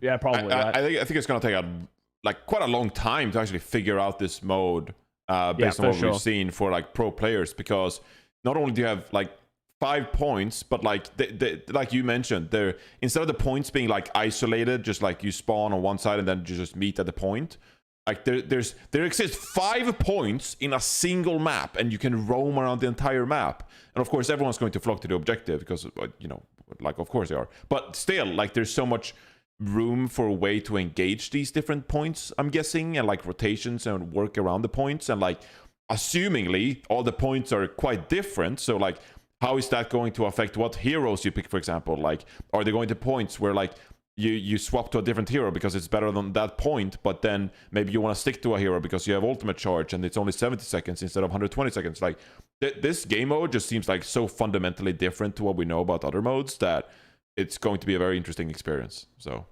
I'm looking forward to it. I think what's cool about the mode too is that we actually are going to have like set rotations, like rotating as a team. Like on Control, you can kind of rotate. You can rotate to a different angle or through a different choke point. But like this one is actually just rotating to a different part of the map completely and then fighting over it. And it's unique in that aspect, which is quite cool. So I definitely agree. It's going to take a lot more getting used to than push, especially because of those rotations. And you know, that's kind of wicked. We've not really had a mode like that before. It reminds me of League of Legends, where like you're rotating your whole team, or even like Apex in a way, right? Where you rotate to different circles and different zones. You're fighting over different points of the map. We've not had that, and it's going to require a whole different set of skills, like especially in like Overwatch League at the highest level. So yeah, it's going to be a clusterfuck for the first like few, like maybe month for the playoffs? in solo queue. The playoffs too. But like for like solo queue and the game as a whole, like it's going to be a massive clusterfuck. Like and like knowing where to hold and where, because these maps are massive as well. Like, cool. Going to be interesting. Who's the guy that keep on doing all the voiceovers? Who's the guy that does the VO for these Flashpoint things? Who the fuck is that? Wait, could Who you the hear fuck things? is that guy? I couldn't hear anything. No, but No, do you hear like for the Flashpoint? Who is this? Who is this guy? Who is this guy? That's what I'm wondering. That's my thing. That honestly, more than anything else, we've discussed the ins and outs. Who the fuck is this guy? John Overwatch. I don't know. Is I that don't know. It might be probably an someone Avast internal. meme I'm missing out on? It could. No, I've literally. It could be John Overwatch, but like I don't know. I don't know who this is. Like this, it must be an internal person, I'd imagine. Unless it's just like, I just see them and like they're the face. Because I think he's done. They do all the they all do all the videos. Yeah, and I'm just on like, who Instagram is this and person? I don't know. I want to know the lore. I want a wiki. I want a wiki. It's a lyric. Oh my god. Yeah, honestly, I kind of see. Yeah, Oh my I see God. it. No, I don't think it's. No. I don't think so. Yeah. I don't know. All right. What more do we have to talk about? Do you want to jump to the blog that they released? Yeah. I haven't actually read this blog because I'm a bad. I guess It's You're very so short. fuck it. It's not very long, but it's not yeah. very long at all. Yeah. it's about hero balance preview for Overwatch 2 Invasion by Aaron Keller, of course. So they talk a bit about Lifeweaver and all the things coming, etc. Talk about Lifeweaver release. So what were like the big standouts for you when you recall this blog? I think the thing that like stands out for me is the Lifeweaver change of their like, we're pretty happy with where Lifeweaver is now as they go into this new set of changes. And like the big one for me is the overhealth on the tree that they were talking about. One of the big issues with the tree is that you either just run away from it or it doesn't do enough healing that gives you like an advantage because people just burst you. But now if it provides overhealing, all of a sudden that becomes a lot more valuable because it's more like Rally, where if the tree runs for a couple of seconds and everyone's around, like you're just kind of not going to win that fight anymore because they have an inherent advantage even if they're not actively healing. So a part of me is worried that Lifeweaver power creep is just going to the moon of like they're really trying to make this hero viable. And even the hero, like we saw Rack Attack play it a little bit, but like I mean, well, we know, did to some degree. But like if they just keep buffing him until he becomes somewhat viable, his numbers are going to get to like an outrageous point where he's just going to be really fucking good. Like they've buffed his damage now like 3 or 4 times. They've his healing gets better and better. Now his tree is better. If they increase his survivability by any means of like I don't know, give him more health, make his dash do more, reduce the size of his hitbox, any of those things, all of a sudden he might get out of control very quickly. So we'll see. Because his healing numbers are pretty ridiculous if he just is healing right now. I think that's a really good point. And I don't think they mind that at all. I think it's very much we don't want to rework this hero.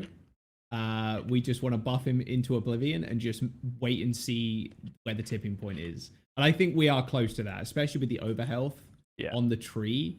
Like you said, the damage has been buffed, the healing has been buffed, like his self-sustain has been buffed. Like he's definitely going to get to a point where he is going to be either nigh on unkillable, or like the people he's healing are just going to be just unbelievably unkillable. Because hey, pop with a flower, right? You just heal people, and then you're like, hey, you're in trouble. Oh, yoink you out of combat. And I think his kit inherently isn't very like Overwatch, which is because you can't use any like ability offensively apart from his thorns, which is quite an interesting concept for a hero just being fully defensive. Like the only fully defensive hero we have is Mercy.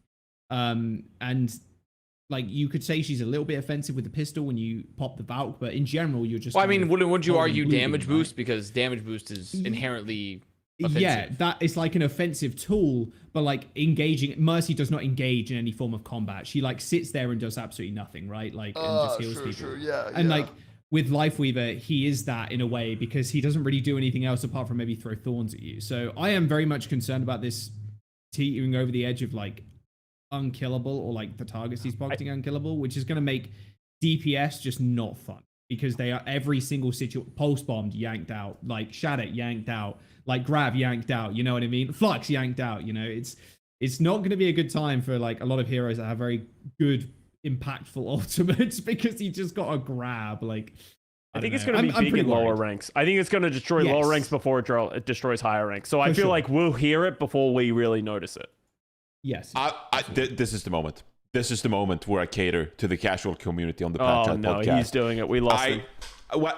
Sometimes when I get home from work and like it's late and I don't want to bother with ranked, I jump into quick play. And let me tell you, the other night I played against this devilish duo of a Lifeweaver and a Doomfist. And my God, I've never had so much like anger in my soul playing Overwatch for years. This Doomfist was using all their abilities to go aggressively, jump in, deal damage, kill my backline in quick play, and the Lifeweaver would just grab Doomfist out. And he goes in again. Grab him out. Doomfist goes in. Grab him out. That was the most annoying shit I've ever played against. And I swear, if we get like a Lifeweaver Doomfist meta, actually, I'll still be here doing Overwatch, so I don't know what I'm talking about. But it was really obnoxious. So I'm just saying, watch out in quick play, low ranks. Watch out for the Lifeweaver Doomfist duo. That shit is lethal. There you go. That's my PSA. Wow. Okay, good to know. Good to know. The casual that we've hit our casual quota. I mean, I think the thing is like the buffing here for Lifeweaver is interesting, but I don't know. I mean, the kit at the end of the day, it's just like where does the kit go for him?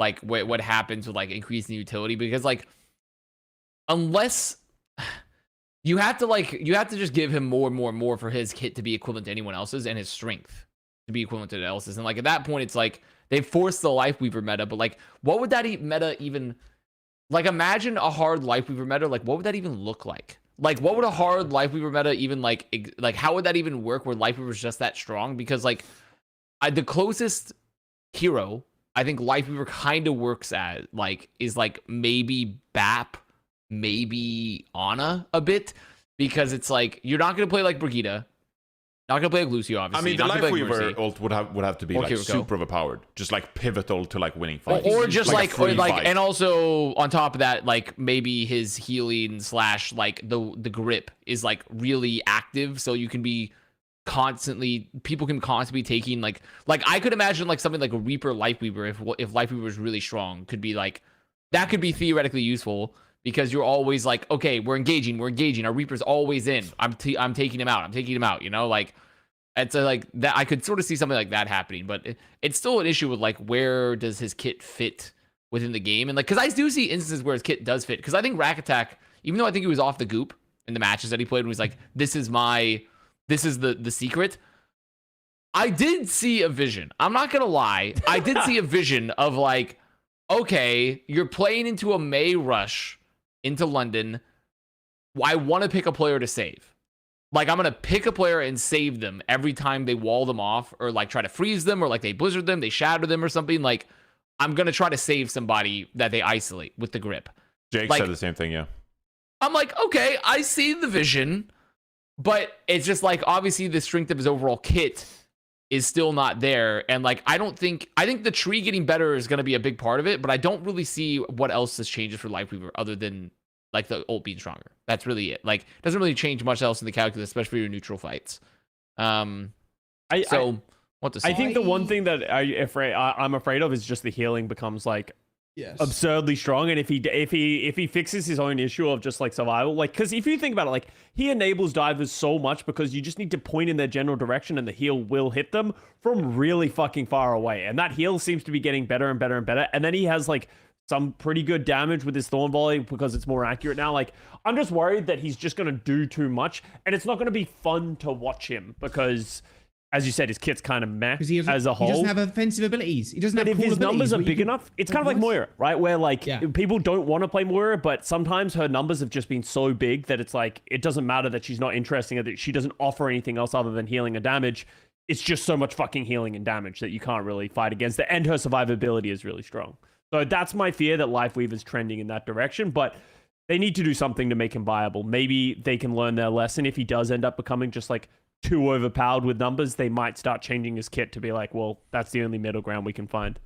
It's funny you say that, because it feels like looking at Alari and like looking at the gameplay previews, it's like, they're like, oh, okay, she's actually really like, she can be offensive, you know, like her big ult, it looks crazy, like you shooting people, you know. It doesn't feel like she's a Lifeweaver where everything she has is a defensive ability. She has like a Holy Nova-esque ability where she's like, boom, you know, like, and it pushes people away. Boom. But she also has a gun which she can shoot people with. Like, it feels like they've already kind of learnt their lesson in that regard. And to your point, Connor, like, when it comes to support backlines, I mean, you just have the other version of Satan in your games as well. You will just have a brig, and it will be a Lifeweaver brig, and it will be as unkillable as like Lifeweaver has to do more neutral right healing for that to work, right? I feel. But like, I think he's completely fine, especially with his dash, which is on a very low cooldown. You get packed and you dash, and then you have a lift, which is like mobility to get out of the way of like Rhines, divas, or like, you know, monkeys or whatever, right? I think you just have both of those in the backline, and that shit's going to be unkillable. And then you can also grip the brig if she gets fucking dove on, and then brig hits rally, and brig hit bashes, and then she hits a flail. Like, I think he would replace, if he got too strong, I think he'd replace someone like an Ana, honestly. Yeah, that's what I'm thinking. I'm thinking he'd replace an Ana or a BAP, most likely. Yeah, because if we see an Ana nerf in this patch as well, it could happen in the playoffs. Right. Like, and if you try to play the Ana mirror, if you hit a nade, people are just going to get gripped out of that nade. They're just going to get yoinked straight out of combat, and that damage that you can deal on the nade target is going to be. But typically, it's only one person, right? And like, they haven't changed the cooldown of the grip, correct? Sure, so we're aware of, right? Like, we don't have the full. Yeah, so I mean, I think that's the limiting factor, especially to the comparatively like fighting against nade, right? Because if you had a fat nade, like with Shu, if Shu's throwing a nade hits 3 people, you're not saving everybody, right? But also with like, he's got shields now, and he's got a dash that can do more healing, and he can dash, and they have it on like a lowerish cooldown than it used to be. Like, theoretically, Lifeweaver himself could be more resilient to the dives with like pedal, dash, shield health, and like with the grip to save one person, so it becomes maybe more viable. I mean, if the tree is stronger, the tree could be really good because you get over health instead of, even if you're antied.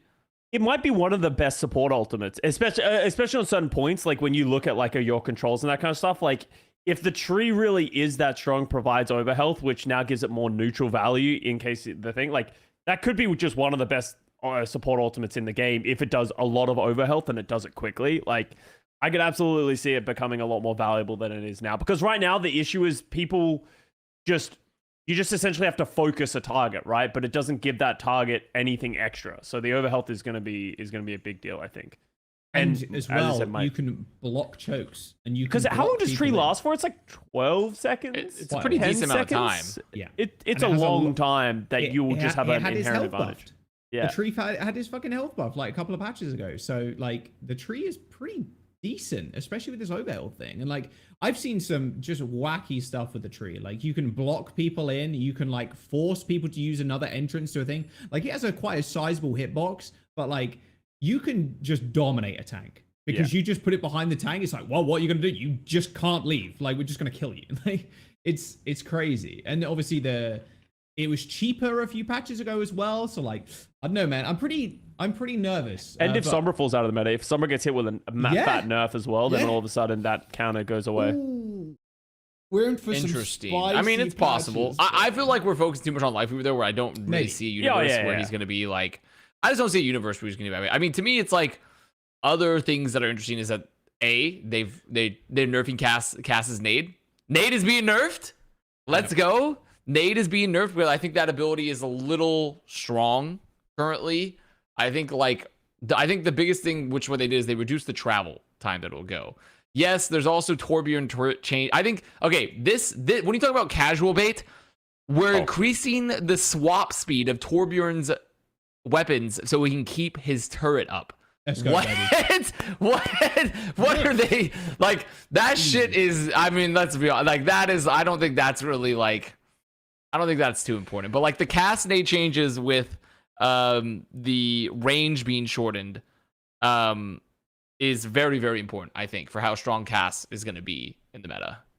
But there's also there's a couple of other interesting ones in there as well. Like the Fortify ability now gives 125 bonus health. Remember last time we had that, like where Orisa was super oppressive and then her damage fall off has been extended. Yeah, like Orisa literally could go back into being an unkillable hero. I could see Orisa. I mean, 125 bonus health is strong, but is it like... That's while fortified, remember. I mean, yeah, that's true. Should be pretty strong. Jake made this point to me that I didn't think about, of like that fortify health matters dramatically more because that over health also has the damage reduction that the fortify provides, which makes it more than just 125 health. That's so true. It's like it's kind of crazy how that health like sort of scales. But that's true. I mean, I would be fine with Orisa being semi-meta because I find Orisa's current kit to be fun. Like the biggest problem I have with like the health. Sure, the question is that what does that look like? Well, also the problem I have is if it's a health buff like flat, like there's no. Essentially, when it comes to like buffs with tanks, the least fun way of interacting with tanks is when they become bullet sponges. It's like you're playing the Division and you're over here, or like Borderlands, and you're just like just fucking shooting for like 5 minutes as their health bar like slowly goes down. Like that's like the least interactive way to like do buffs and nerfs to tanks, in my opinion, is like just flat health changes. And honestly, the same way with like really any character for the most part, unless it's really warranted, is like. You really, if anything, I'd wish they'd give Orisa more opportunity and flexibility to just like have skill-based damage mitigation. It's obviously still not fun to have your damage mitigated, but like if Orisa has more options with like her like eating, you know, her staff spin, like that, like could be a more interesting change to increase survivability versus like imagine you could choose the staff spin kind of like where there's a longer time, but you can like take it on and off, you know, like and there's a long cooldown. Yeah, like Matrix. Like I think that's like interesting to me more so than a flat health buff. So, but it's still something interesting to where if Orisa were to be meta, like I'd imagine if you see Orisa, you'd still see like it really just depends because Shock did some weird shit with Orisa, and like you could see hit scan, you could see Mei, you could see Rush. Like I think Orisa's like honestly, it's a relatively she's a relatively flexible tank. It just depends on the map. I think the map it kind of determines the rest of your comp more so than Orisa in many ways. Yeah. So we'll just have to see. We'll just see what it goes with that. They also, someone agree with me or disagree with me. The Suzu change, nerf or buff? No, nerf or buff. 100% nerf. It lost the boop, and it does less healing. It just only does that amount. I don't know.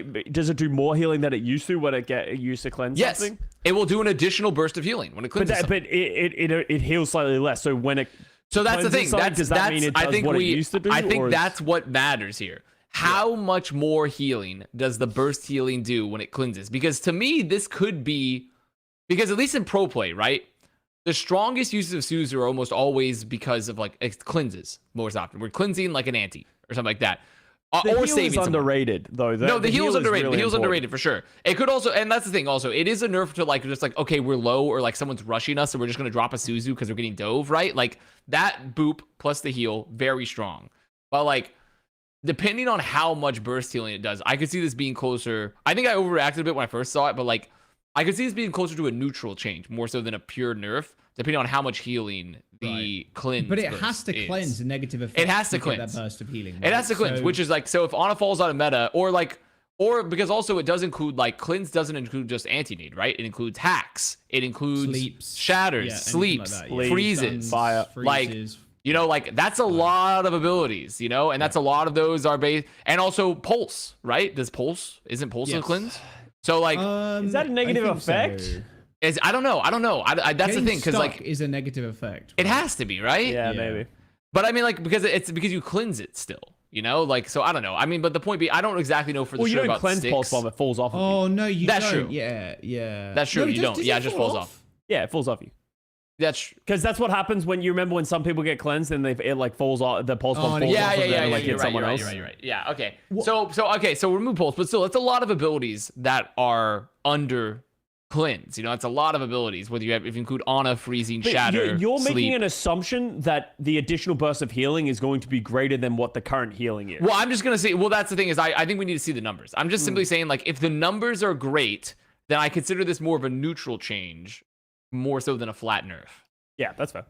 Can I point out some weird wording in this paragraph too? So, like, it will now heal slightly less, but when it cleanses a negative effect, it will do an additional burst of healing. And then Yeah. you skip to like where they talk about how they want players to use it. We don't want players to feel like they have to hold the ability, and we like to reward people for using it.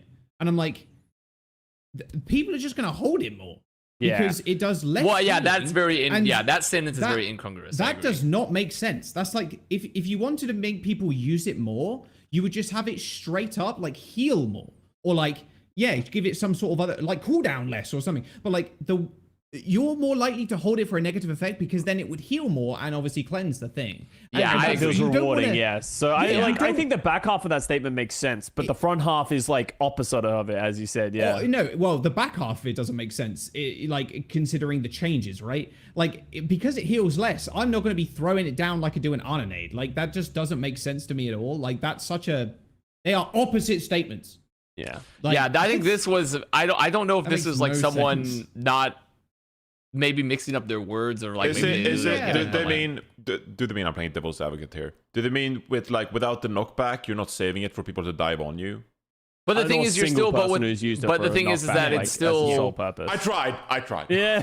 Yeah, I mean, it's the problem. They all they've I done like is it. they've changed the, like the statement, like where the use case where you're like running the use. It's like, okay, it does more when you cleanse, so I'm gonna hold it for cleanse versus I'm gonna hold it versus dive. You know, like it's just like you're just swapping them out. Or and like also since you made it less ubiquitous because it heals less, then like you're less incentivized to use it all the time.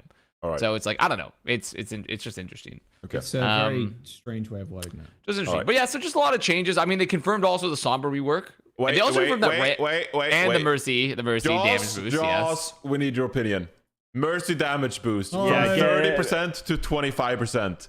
Thoughts, Jaws. Also, they wrote, we're aware this is a contentious topic and are doing our best to be receptive to the various community opinions. Okay. Oh, dude, the developers are so aware of It how is much is in the balance fucking- every time they change Mercy.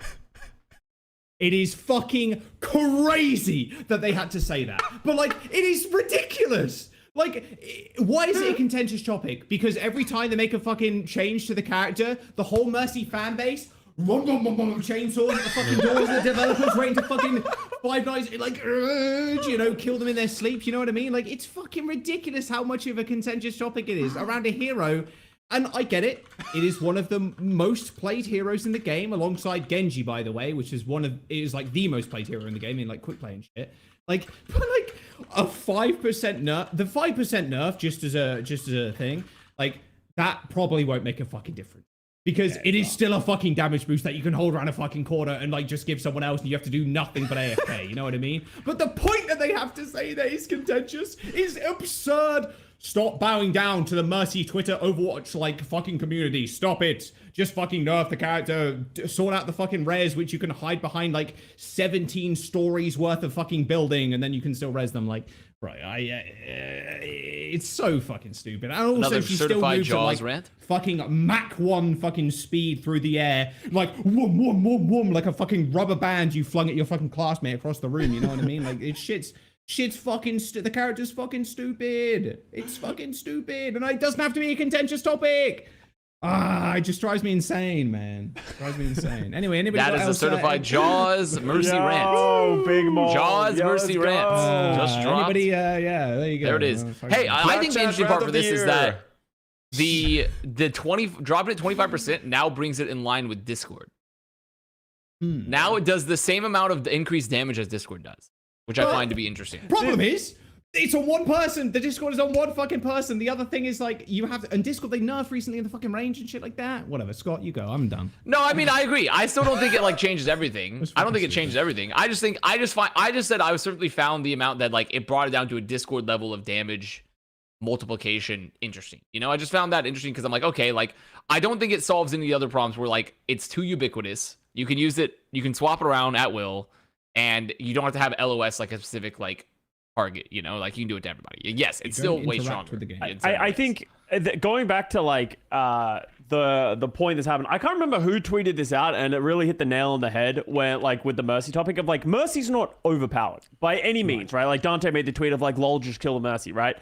But Mercy overall isn't overpowered. She's just not fun to play with or against because it feels like you're playing one player down. It's like the Yuumi problem in League of Legends as well, where it's like you're just enabling one player. Like most of the Mercy players, they only want to enable their one hit scan player and just damage boost them and then hope they carry the game, which isn't fun if, first of all, if you're like the tank or the other players playing on that team and they're only doing that. Support. Yeah, all the other support, right? Where you're just playing the game on your own. And it's not fun to play against, where it feels like sometimes you just lose a game because the Mercy damage booster character is just way too strong, and in a disorganized format, it's difficult to punish, especially if the hit scan player is really good. But that doesn't feel like you're losing to that hit scan player. You're losing to two players, and in that situation of like, and it's just easy. As Jack said, the res feels bad, the damage boost feels bad. This number might make it feel a little bit more in line, yes, but I overall, like, I don't have as big of a problem with Mercy. I actually think Mercy is hella fun to play when you have to play the aggressive style. You're going back and forth, but it is a problem when you are just becoming that damage res bot of one player. Yes. And I think that is the fundamental issue of Mercy that there's a lot of disagreement for. So I agree with Jack that the res, it's part of her kit, so they kind of need to keep it around. But I agree that, Jack, you can res from like fucking miles away, and when you're in moth form. There have been some insane... I have a clip that I was going to post on Twitter. There have been some insane... Somju actually had some good clips on Twitter recently of like Mercy. Dude, I mean, he farmed off those too. He made some real money off those clips. Oh yeah, as well. Somju, what a fucking legend! Like farming money off of angry Mercy players on Twitter. Like it was really funny actually, because some of the situations that he's in, like I've been in too, and I'm sure everybody else has been in, and I have some clips that I've sent to the devs like, hey, by the way, this is kind of dumb. Like you shouldn't be able to... Like, you can literally pixel look at the soul, and then you can just drag yourself back, so you're so far back you can't interact with the rest of the game. And, like, I like your point, Scott, and I do agree with you, and I agree with Dante. I don't think Mercy's, like, OP. That's just one way of putting it, but, like, she is very unfun to play.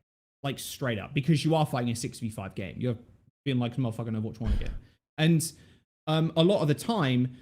the playstyle that you're describing, Scott, like this aggressive playstyle with Mercy, kind of like getting in people's faces, that's not the optimal playstyle at all. Yeah. The optimal playstyle is kind of just standing around, damage boosting, hit scan, Pharah, you know, whoever, right? And then going for reses like instantly, like spamming E on someone's corpse just to get the res off instantly so people can't punish you. And that is the more optimal playstyle than going for like a super aggressive way to play. And it's obviously also aided in the fact that her movement is a little bit ridiculous. And like still, it's very strong in like the way you can ping pong back and forwards and keeping the momentum going from like one direction, then instantly back to the other way. And like that does require a little bit of skill there for sure. But like how you do that is very simple compared to like a lot of other heroes. Like their ability to execute is so much easier versus other characters. Yeah, it's less that she's OP. It's more that the character's just very unfun. And It's too easy to execute at like higher ranks. Like, yeah, sure, Dante is correct, right? Top 500 Overwatch League lobbies. He's going to die pretty quick. But it's also a problem. And this gets into a whole other arching problem of like one tricks being an issue for the game. And you can say that about any game under the sun, you know what I mean? But like, it's an issue when you get into a game and there's a Mercy OTP, or maybe there's two of them, you know, and you're like, well, fuck, like, we can't win. Like, it's really hard because one of you has to play a character you just play. So it also, that's the issue with just transferable. Sorry, Johnny. Just last thing, like the transferable skills of Mercy don't really go into any of the other support lineup. Like, and so we have a lot of like, there's high rank Mercy players who can't play at the same level on any of the other characters. But that's also a one trick issue, like across the board, yes, right? That's a broader issue. Yeah. I just wanted to bring up the point when you said you compared the number to Discord Orb. So, Joss, Nate Dunn in the chat made a very educated answer to where he says, Joss, everyone can shoot at the discorded person, though. Only one person gets the beam. Yeah. So. Which is pretty fair. But, like, the reality. Damn it, man. I'm not gonna lie, bro. I thought I'd troll the fuck out of you with that comment, but then you actually agree with it, and but like that's true. Well, I mean, it's actually a good point, though. And that's why Discord Orb was contentious, because tanks just get fucked, right? Like, yes, and Discord Orb is like any kind of damage amplification or whatever. Like that is a problem because Discord Orb's an issue because you stick it off Ryan and he's just sit there and you're like, well, I now take infinite damage and I can't really play aggressive. Like, I'm definitely not saying Discord Orb's not an issue. I like Zen. I think he's really fun. I think the changes that they've done to him recently, especially with the Discord detach. Zen also can't fly. yeah, Zen also has ridiculous no mobility. He is he is the squishiest character in the game when it comes to it because he doesn't really have a defensive tool apart from kick, like his melee, and like he obviously can't hurt people either, right? His hitbox is pretty big. He moves pretty slow. Like he's way easier to kind of counter and like dive than a Mercy is. But yeah, I do agree with the Discord or point.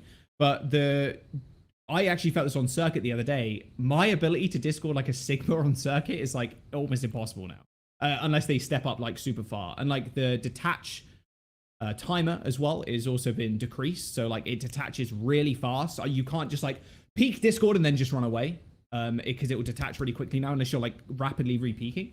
But yeah, just in general, like damage boosts are a problem. Like, but Zen, I still don't think Zen is much of an issue as compared to like Mercy is in terms of like how unfun. Oh, there's the cope. There's the cope. There it is. There's the cope. It's coming on through. He tried so hard. Here's why Discord's not bad. Yeah, well, you can insta kill Zen, bro. Like I'm just saying. Dude, there it is. There it is. Yeah. We're moving on from the Mercy talk. We're moving on from the Mercy talk. It was for all of that for 5% of damage boost. There you go. But yes, like Avast said before I interrupted him, Sombra's getting a few small changes, but in Season 7, they'll debut her larger rework. So, complete with that. I want to see what her new ability is. Her new ability is going to be interesting, whatever the hell that is. Looking forward to that. We do want to talk about some Overwatch League before we go, of course. But before that, there was one other thing as well. And that was, of course, the Sojourn short that dropped last Thursday. So, we all got a chance to see it. It was cute. Cute. Yeah, it was.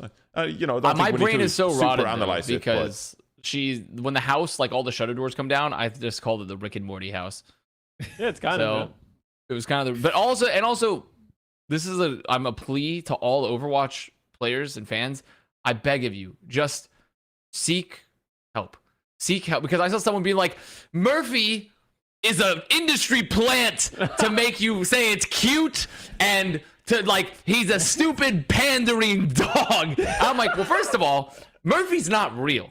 Secondly, Murphy, even if he was real, he is a dog. He is a literal animal. Like he does not, even if he wasn't real, he can't pander for anything. He doesn't know what pandering is. He's just a creature. Yeah, but he was created by like you can't disagree that they probably put the dog in there as some form of an industry plant. Literally just have some damn fun in your fucking life, cute. Man. It's just a cute dog. I don't care. Like, get over it, man. Sure, it's like Baby Yoda. Yes, I understand. Murphy is Overwatch's Baby Yoda, okay? Is that potentially true? That might be true. But guess what? People that are consuming Baby Yoda content uncritically, they are that I wish I could have a tint of the happiness they did. Every day when I see someone with a Baby Yoda shirt or a Baby Yoda sticker on their car, I know they are happier than I will ever be. I know that. I know they're so much happier than me because they see a cute thing and they're like, I love it. I love it. They don't think about it. They don't any more thoughts. They don't talk about like, oh man, it's kind of strange or like kind of just like a little cringe. Like, no, they just love it. They're so much happier than me. Okay, and that's what I want for the Overwatch community. I want you, when you see a cute animated dog, to just enjoy it instead of like being like, this is another attempt from those godless Overwatch devs to give us something cute in the game. Like, please seek help. I'm begging you. We could all be so much happier. We could all be so much happier. I went to the Overwatch Reddit, and I swear one of the most, I'm like, this is huge cinematic trailer release, and like one of the top 2 upvoted comments was like, why would she get coffee outside when she has a coffee maker at home? And I did see that. See, okay, but I mean, Toronto, where you have Tim Hortons. You literally live in Toronto, man. Like, I mean, like, fuck. You live in. This is your extreme insight from this trailer. Is why would she get coffee outside? I mean, the thing is, I'm actually more okay with that than I am with the Murphy hate, because that's more so like, that's just funny. I'm like, okay, that's like you're questioning your economic choices. Like, that's for lore masters. That's for the lore masters, right? Yeah, Does Sojourn, does she love ethically grown shade grown beans? Like, why is Sojourn buying? Like, I'm like, okay, lore masters versus like, fuck you, Murphy, you should die. How dare you be in my game? How dare you be a cute animal in my game? Like that's I'm more okay with that. I'm more okay with the Sojourn coffee discussion than I am with the Murphy one. It's kind of crazy too. It's like going off that line of thinking as well. It's like everybody in game dev is just out to make like industry plants, like to change the narrative of things, not just because, hey, you know what'd be really cool if we made a fucking dog. Like I like making cute things. I like doing this fucking thing. Like bro made a dog. Like, you know what I mean? Like that's so fucking insane. It's just like some artist was like, well, Murphy's in the lore. There's a voice line and stuff like that with Mercy and like Sojourn and stuff, and like, oh, let's make the dog really cute. And it's not like, and like, sure, is it like, it's like, obviously it's meant to make you like it and be like, yes, it's a cute character, overtly, right? Yeah. But that's the point of making things, so you can like them, so you can enjoy them. That's the whole point. I don't care. It's just it's Overwatch, man. It's not. Yeah, we're not debating. It's not Cormac McCarthy's The Road, the video game. I'm not here talking about everyone consuming other humans to live and the apocalypse, society's dead. Like, no, I'm playing cannibalism again. But it's in the road, man. It's in the fucking road, okay? Yeah, it's in the fucking. I'm sure it's in the book. It's in the book. Yeah, it's in the book. Okay, I'm just like, and that to me, I just lost my mind when I read comments over that. I'm like, bro, we need to seek help. We need to grow better. We need to grow stronger as a society. There's healing that needs to be done. There's some healing that needs to be done today, and that's it. That's all I got. Holy, all right, that's cool. That's great. I appreciate that. This is really the rant episode. I like it. No, that's crazy. Yeah, actually, good app. I liked the short. That was cool. It was a cool shot. I saw some people complain that like most of it was talking, but like this is usually how most of them go, where it's like talking for the most part, and they have like cool cutscenes. Like I thought this was a really cool cutscene. It made me feel the same way every time I watch another cutscene. Well, like it wasn't the Genji Hanzo one. Let's just put it that way. It's not Genji Hanzo, but like, and it's not like the Kiriko one hit me or like straight in the feels, but like not every character can have the same thing that like. I thought the action sequence was pretty good though. Yeah, I thought this whole thing was pretty good. It had Murphy. He kept me entertained the whole time. As I said, I'm one of those people that see something cute and I just instantly get serotonin in my brain. But like, I don't know. Like, I don't know what people want from these shorts if they're not happy with something like this. I just think people like to be negative to be negative in a lot of respects. There probably will be more shorts with more action and more bloodshed. You know what I mean? Also, they can't all be recall, right? Like, yeah, exactly. It was really effective. I think I don't know if I want to say this now. I'm not a movie critic over here, but we are going into invasion, and they essentially was like, hey, there was this underground activity that and now there's an invasion coming, and like I think it does a pretty good job of explaining like, hey, Sojourn's doing like some underground forbidden kind of crime thing, vigilante thing, is that what it's called? Vigilante? I don't know, but yeah, vigilante. I think it was pretty effective in that regard, but I don't know if I'm talking out of my ass. Bro, this is sick. How did people not enjoy this? This was I mean, like I don't think it's the greatest short ever by any means. No, I don't love it. Like it's not the greatest short ever. I'm just like, oh, it's a fun little. But it doesn't have to be. We made a short. We made a short. It was great. Like we're not competing. We're not going to the fucking what is it? The Cannes Film Festival. Like we're not like. You saying it's not cinema?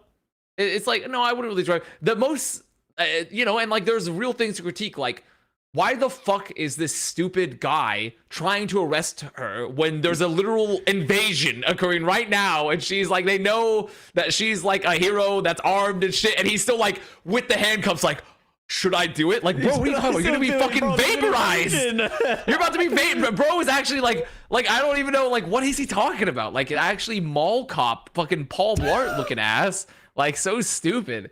So that's, if anything, we should be complaining about how dumb the fucking agent is the whole time. Aw, look at the dog. Look, it's just cute. And like, yeah, I'll say it. I want a Murphy plush. I do. I would buy it, and I would become a part of the consumer problem. But look at how cute his face is. And he's cute. And I want a croissant toy. Well, I Sure. already have that. Actually, I think they probably already exist. They probably already exist. I imagine. Give me both. Give me Like, both. I mean, What's a like, I pairing? don't see why people are. There's this trend of hating on things that are like cute, and like, yes, it may exist to sell stuff too, but like, if it's cute and it doesn't directly, like, unless I start seeing Murphy being like, Murphy gets interjected with like human DNA and becomes a central character of the franchise and is like talking, and like the Overwatch lore now revolves around Murphy, then I'll be like, okay, like, I think you have a real point about Murphyism, about what has happened, about the Murphification, the Murphification of Overwatch. Like, I think then you have a real point, you know? It's Like, also good. if like the cuteness of it fell. overwhelms, then like, yeah, sure. But otherwise, it's just fucking. He's It's screaming cute into dog, a pillow man. about Mercy. No, I think couldn't hold it in anymore. he probably went to go do some shit. I don't know, check his fish. He's actually. He was away. I thought he was. I don't know why. I thought it was like I thought the pillow or whatever on the chair. I thought it was like your shirt, and you were like, Dude, I'm just dead. I thought you were bent over like you're fucking molding a Murphy round or something. Oh my god. I I'm sorry. have I'm a small mess. bladder. I'm sorry. Relatable. Well, relatable. we should probably shuffle along. It's Overwatch League time. Yeah. Now, we do have some housekeeping to do here first, because last week we did a C9 rankings, and then Oh god, this dynasty. two is teams in particular decided to commit violent acts of leaving the payload, and we have to retroactively rank these C9s. This is a top. This one's actually an S. This one's S. terrible This one's S. scene. This one's S. This one's S. This one's This S. is an insane. This is a so 5-man. bad. You have ults. You're in control of the fight. No one's down. You're on the You're payload, playing and you Brawl literally on Icon like the third. And the thing, and like, you literally just all get off. You literally just, and you're playing Brawl. Like, what? like, that's what fucking is disgusting. Krillin doing? What? Like, or Vindime, I don't Well, care. or like, Vindime, like either one. Like, people were like, "Wow, that's like that's Belos Ria's fault." And I'm like, no, I don't think it is. That's definitely not Belos Ria's fault, because if you're in a brawl comp absolutely chasing not. kills, your One Reinhardt of is the meant to be supports. chasing kills, like Yeah. for sure. What, like, one of the supports fucked up really bad there. Either Vindime or Krillin, because technically with the range, It's like, probably Krillin. Vindime still could have given value. I can see the argument for Krillin being chasing because they're speed boosting to kill the diva. So I can see an argument there. Like, it's just one of the supports had to pick. They had to pick, and they didn't. Like, This that's is just a insane. disaster. It's That's just ridiculous. this is a disaster, because they were winning the fight. They had ult advantage. They still had an EMP. They had a There man is a and like that. Transcendence coming out for the charge soon, though. Yeah, but like, the thing is, they can bait the trance so easily because they're going to be down a player, and they still have like what? Yeah. Like, they're going to have like EMP. And I think they had yeah. one other full and one other. I guess they were rallying in that fight, to be fair. But like, still, like, they had a lot of options to like force that trance, because they'll probably have to like Xerneas would probably have to use it just to get out and touch the point with Gaga dead. You What know? hero is Krillin? Wait, You're Lucio. Vindime? Krillin's Lucio. Or Vindime Krillin's is Lucio, Brig. Vindime is They're Brig. playing Lucio They're Brig. playing. They're Also, that's the other thing. They're playing Brig Lucio. We're going back in time, baby. But Yeah, that's it was also probably, like, because a big problem. they were Touch. touching. I think they were Yeah. touching. I think they were Yeah, touching, yeah. so that's why they were. This on was it. a But, like, really chaotic fight that led to this moment. Yeah. And then they but like stabilized still, and like they were in. It was all good. It was all Gucci for them, and they did that. Like, that's like, to me, an S tier C9, S tier. I mean, It's a classic. Yeah, it's an S tier. Also, like, I don't know if you can see it because of the bitrate, but Easy Hunt's reaction is everything. Oh, we can't even see it because of Avast's cam. But Yeah. he, like, just pure shock, and then laughs. Even though they stopped at the card, he starts laughing. And that's when you know it's just... I mean, what else are you gonna You know do? you fucked up. Ridiculous. You can Yeah, either yeah, yeah, laugh or fine. cry. There's no other Yeah, options. absolutely heinous moment. And then in one of the maps of all time in the Overwatch League, we. Oh my god, I can't. Wait. It's mega lagging. My CPU is cooked, by the way. It's like. It's forgotten how to. I can produce tell your Overwatch episode. cam's lagging. We had this little thing right here. So, I figured we could rank this one too. It's a bit of a unique one where Shock decides they don't like fighting. Really? It's just like they're kind of fucked anyway. What do they do? Step up? Like they could slowly bleed onto the point here, but well, maybe not. Oh yeah, we cast this one. yeah, we cast this. Maybe not step off. I don't think this one's definitely not Dynasty level. No, close. It's definitely not Dynasty level. It's like, I mean, this is a fuck up. I mean, they don't contest properly. They were gonna lose no matter what. More than likely, they did. They have the ult 3 ults, humongous. including a trance. I mean, like they're probably having to walk. This is like GGing out in StarCraft 2. This is like they have 5 minutes. We know we're gonna be fucked. Like even if they did win this fight by pressing other things, there's no chance they can effectively hold this point, Johnny. Like look at where the cut is. That is the problem. It is Max takes a little bit of damage, Jake gets forced to back up. So you don't try? No, it's egregious. Yeah, No, this is egregious. They should try, but you can't look at this and be like, oh, this was a huge story. Shock had an advantage on this map. Shock were going to lose this map. 95% chance, probably more. Shock are going to lose this map. I don't agree. I don't agree with that argument for like ranking the C9, but I do think. Like I think it's a bad C9. I think it's a bad C9 because they had ults and they could play a corner and they didn't touch. I think it's not that bad because Vancouver had an advantage. Like their ult, I think their ults across the board were a bit better here and their position. Like look at the position at Vancouver before the like there's not good spacing for Shock. They don't have any map control. Their ults is like even if let's say they pop like a Flux or something, they have enough survivability where everyone lives. There's a dupe for late in the fight like post ults. They have like they're gonna have the rally to keep them alive. Like they have a really good position because also the overclock's ongoing, so they could like lose someone. They could lose a pick. They can be a lot more aggressive. Like overall, like it's a really hard fight for Shock. They're in a tough event. They're in a tough spot, and like, but it's still a bad C9, I think. But it does not go into like an upper tier. It's like a B tier C9 for me. I don't even think it's a B. I don't even think I would call this a C9. I think C9. But they don't touch. I mean, they didn't in touch. general, C9s. They literally don't touch. The worst C9s are dependent on the fact of like how much of an advantage you just threw away by not playing the objective. That's but they why I have define a everyone C9. alive with ults. How is that not a C9? Because they're going up against ults as well, and they were forced away like earlier. Like it's. I don't think that's just C9 at all. I wouldn't even put that on the tier list. Like. Wow. I feel like that would be a C9. It's still a C9. They have everyone alive with ults, and like they had the opportunity to position. You know, they had literally everyone alive with ults. But it's probably a 4C9 because then Sugar Free's ulting. You could say it's like a 4C9 in that. Sure, okay. Worst case scenario, they trance and touch. You know, like I mean, like the thing is they had the opportunity to touch this point. They could have. They could have chosen to touch probably Max. inconsequential is my point. If like, I'm Max in this situation, sorry, but to interrupt, Custa. If I'm Max, like I know that no one else on my team will touch. Bap and Zen not going to touch. Widow and Soldier not going to touch. So I would have to touch. And if I die cart, like that's literally. That's all he did. Yeah, I think if Max had touched point and then immediately died and they lose the fight, I'm like, well, they did what they could, right? Like that's it. He has to be on card because they clearly didn't do everything they could have. I just don't see why it matters. It's 5 minutes. It's at the worst point of the thing. Like that's sort of my point of like, yeah, they should touch the objective and keep the fight going, but it doesn't matter. I mean, but you never know how the fight could have turned though. Like theoretically, I agree with you. Even if they win that fight, it doesn't matter. Like, no, it does not. I mean, no, you're right in that. You're right, Scott. 5 minutes, it does not matter. Sure. Yeah. With where the golden box of victory is, it doesn't matter.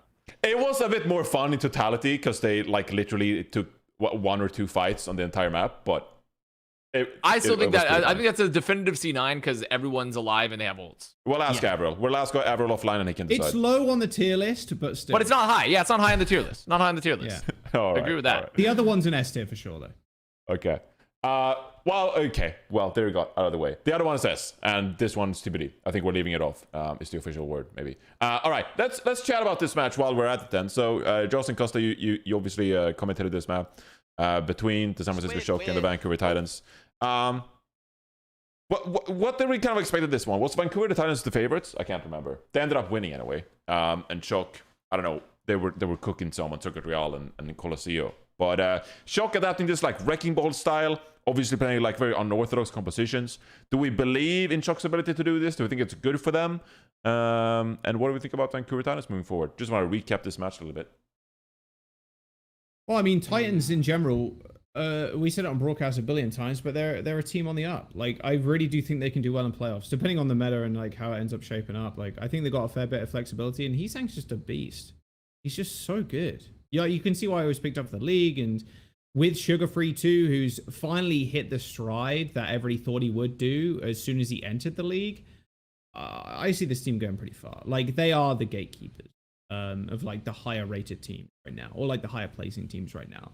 I think Punk's doing a fairly decent job too, even though he is an off-tank player and he's playing Winston, but his Winston's not bad. It's not the best in the world, but it's not bad. And when he gets to play Sigma or anything, these other off-tank picks, he looks good. Like, this team is it's just extremely well-rounded. Like, there aren't too many holes here. Like, they're not the best players on their roles, but they're just so well-rounded that it's going to be hard for any of the lower tier teams to just run over these. Like, yeah, I don't know. I don't know how you guys feel, but like, I see this team doing well in playoffs for sure. I think they'll be fine. Like, this match was interesting because San Francisco Shock at this point, like, they played Finn Zenyatta like throughout the entire match. And they tried to play like the Wrecking Ball stuff, which, like, it's an interesting idea, and they're kind of throwing like curveballs here at the Vancouver Titans, and it worked like to a degree, right? Like, it worked really well here on Numbani. Like, Luke Mino and Finn did a great job of like playing together in a way that it actually worked against the dive, but overall, I think Vancouver, at least in this meta, just look like a much more consistent team. And I like the way that they're playing. I think regardless of the direction the meta goes, I think Titans will be strong, especially if Heesang and Sugar-Free keep playing as well as they are. So, I don't know. Like, while the San Francisco Shock, I'm still out here asking questions of, like, what's going on with their players, what's going on with their substitutions. They're still playing a little bit of weird stuff. Like, there's a world in which Shock gets really good going into the playoffs if the meta hits them in the right spots. But it's hard to really know. Like, I don't see, nothing about this has proven to me that Shock is going to be able to go back to their like previous form. I actually like that Shock are continuing to lean into like this jump in silliness, you know, and like play different comps, and like I really like that. I think because it's a better look for them. I think they would have won Colosseo too. It's just Finn literally got scared. Yeah, Finn literally got scared multiple times. He was quaking in his boots over the Sombra, and like he just like popped trance multiple times when it wasn't required. I think they would have won Colosseo otherwise. So it's like unfortunate that that occurred, because I think it was a close match. Like, I don't think Shock are that bad. I think Shock playing this style are pretty good. Now, we don't know how they're gonna look, because the next time we see them, new meta.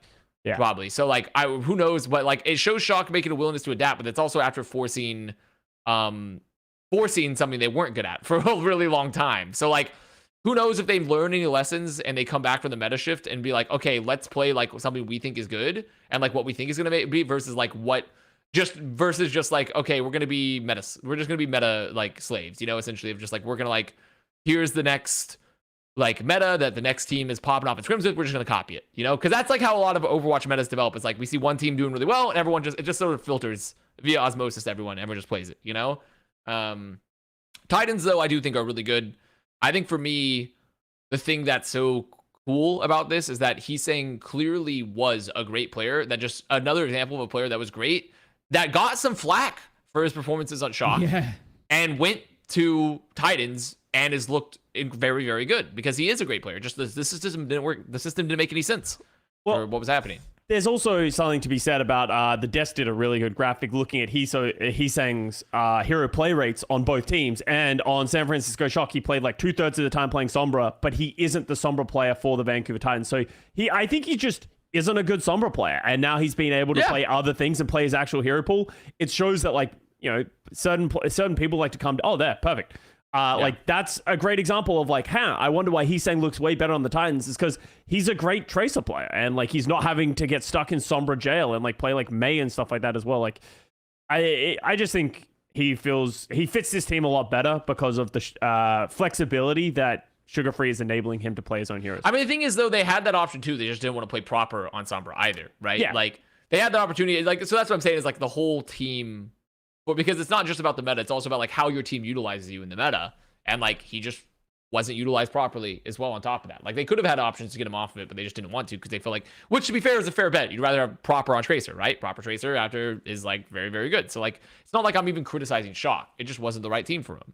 Well, you know, something that hasn't really been mentioned either is, if you just zoom out and think big picture as well, Shock has been an absolute mess, like pretty much the entire season. And even going into the season, you had a lot of contenders players, and yes, they had time playing each other before, but like you had not Lucio, you have Vindime, you had Finn, for example, in the back line, Proper and Heesang trying to figure out their rotation. You have 2 tanks you're trying to rotate between. Whereas I like the point that you said, Scott, that like the system of Vancouver Titans, like they know who they are. They have a really rigid, great system. And so it's going to be, way easier to fit in Heesang into that system and like add him in. Whereas compared to the Shock, like the entire team is just all over the place in all roles, right? So it's way harder to perform individually with that in mind too. I think it'd be interesting if you looked at the San Francisco Shock playtime rates of like throughout this season, and I think that would be a pretty telling story if you compared it to the rest of the league of like how many players they've chopped and changed and put in different roles and done different situations, and I think that actively hurts teams. Like very rarely have teams been able to make those kind of big changes and have so much diversified playtime throughout a year and have success other than in like 2018 or like the dominant 2019-2020 Shock. Yeah. Fair point. I also think, unrelated to what's happening, yeah, I just think, it's also been like really cool for Titans, and why I have hope for them is I think Titans in the meta shift, why I still believe in them is like they've looked really solid throughout the whole year, right? They've had moments here and there, but like their team's really good, and Punk I think allows them to be pretty safe for a lot of metas. Like Punk has proven himself multiple times over that he's always been a great off tank player, but he's also now proven himself that like he's pretty comfortable on the main tanks. Like I think no matter what the meta is for next stage, Titans will still be in a good spot because of the fact that now I do worry for them because it's part of the impact of why Titans I think are doing so well is because Crimso's Ana impact is really huge. Like Crimso hits fat nades all the time. Like Crimso's Ana impact is really, really big for this team. So like it's by far his best hero. He's like obviously great at other heroes, but like it's by far his best hero. And so that's the one concern I have with Titans for continuing their like looking like a really, really good team streak is like how do they look when Crimso gets off the Ana potentially? Like that's my one concern. Because he puts up some outsized impact on that hero comparatively. He's putting up like shoe level performances consistently. Yeah, I just don't see with the amount of time we have with this patch coming out, and then obviously the playoffs coming in with the big patch hitting Overwatch League.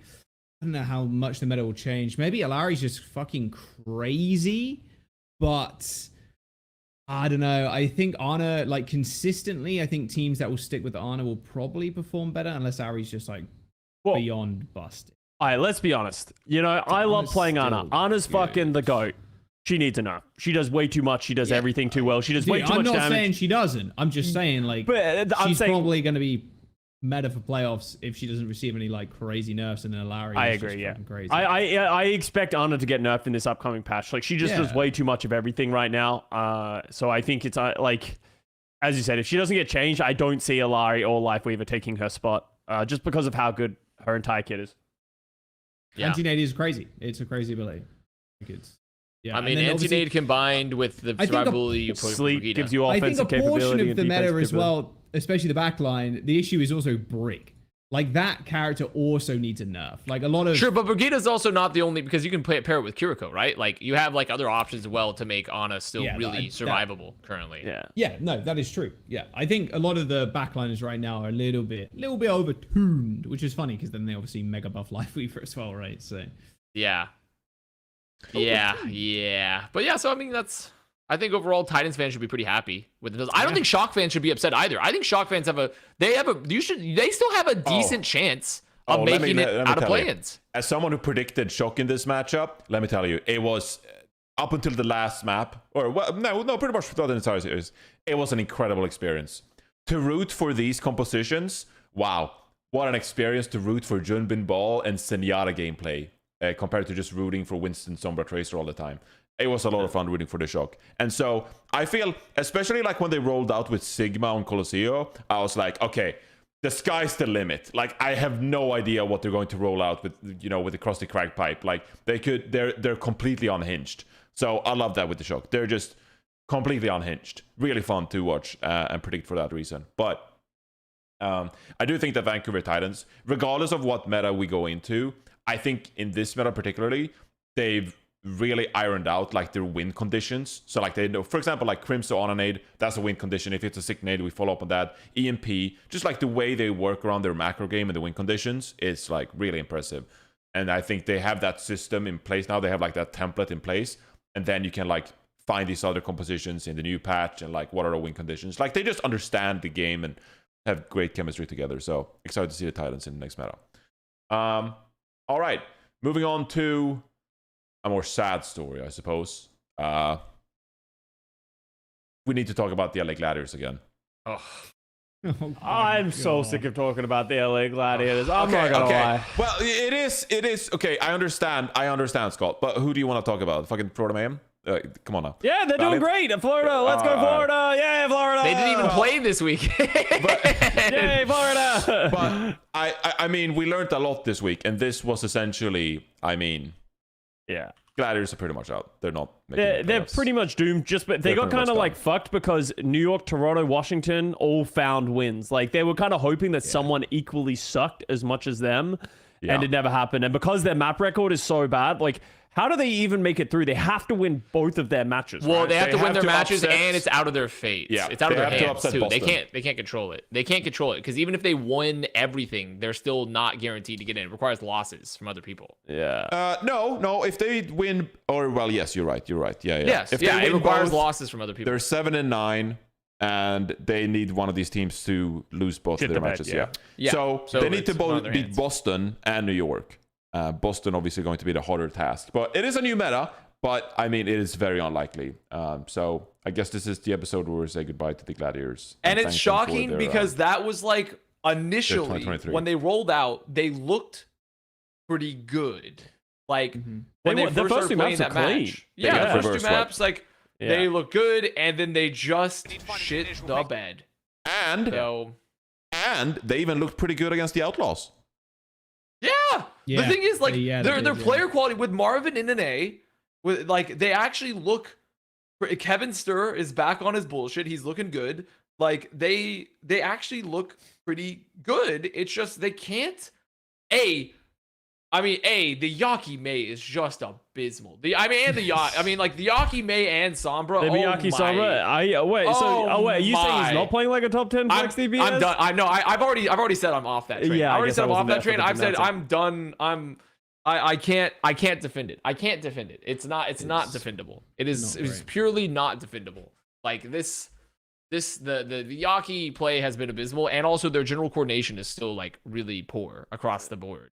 So, I think Marvel, like the number of times I see Marvel just like walk in and die for what feels like no like coordinated reason is like, it just feels like it's so strange that they haven't been able to like put that together. And then like, yeah, it just, I don't know, it just looks ugly. And the frustrating part is exactly what Avril said, is like in the first two maps, they didn't have any of those issues. Their ultimates were good. They were playing pretty well. Like they were doing what they needed to do. And then like, I don't know if it's just like a severe confidence issue, but they just, as soon as the reverse sweep started, it was like, oh no, this is getting like real ugly. And it almost like, it was almost incredibly obvious what was about to happen, right? Like as soon as we started, like they lost the third map, it's like, well, reverse sweep is in the cards because they just choke. Like this map is a classic choke as well. Like it was sad.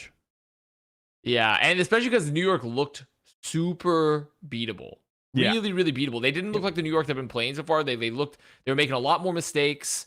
Like they were playing, like they just weren't playing nearly as well as they had. Like it didn't look nearly as polished across the board. It's just this was just and then also New York was making crazy choices with like Fitz. Like Fitz is like their best player, in my opinion, consistently their best player.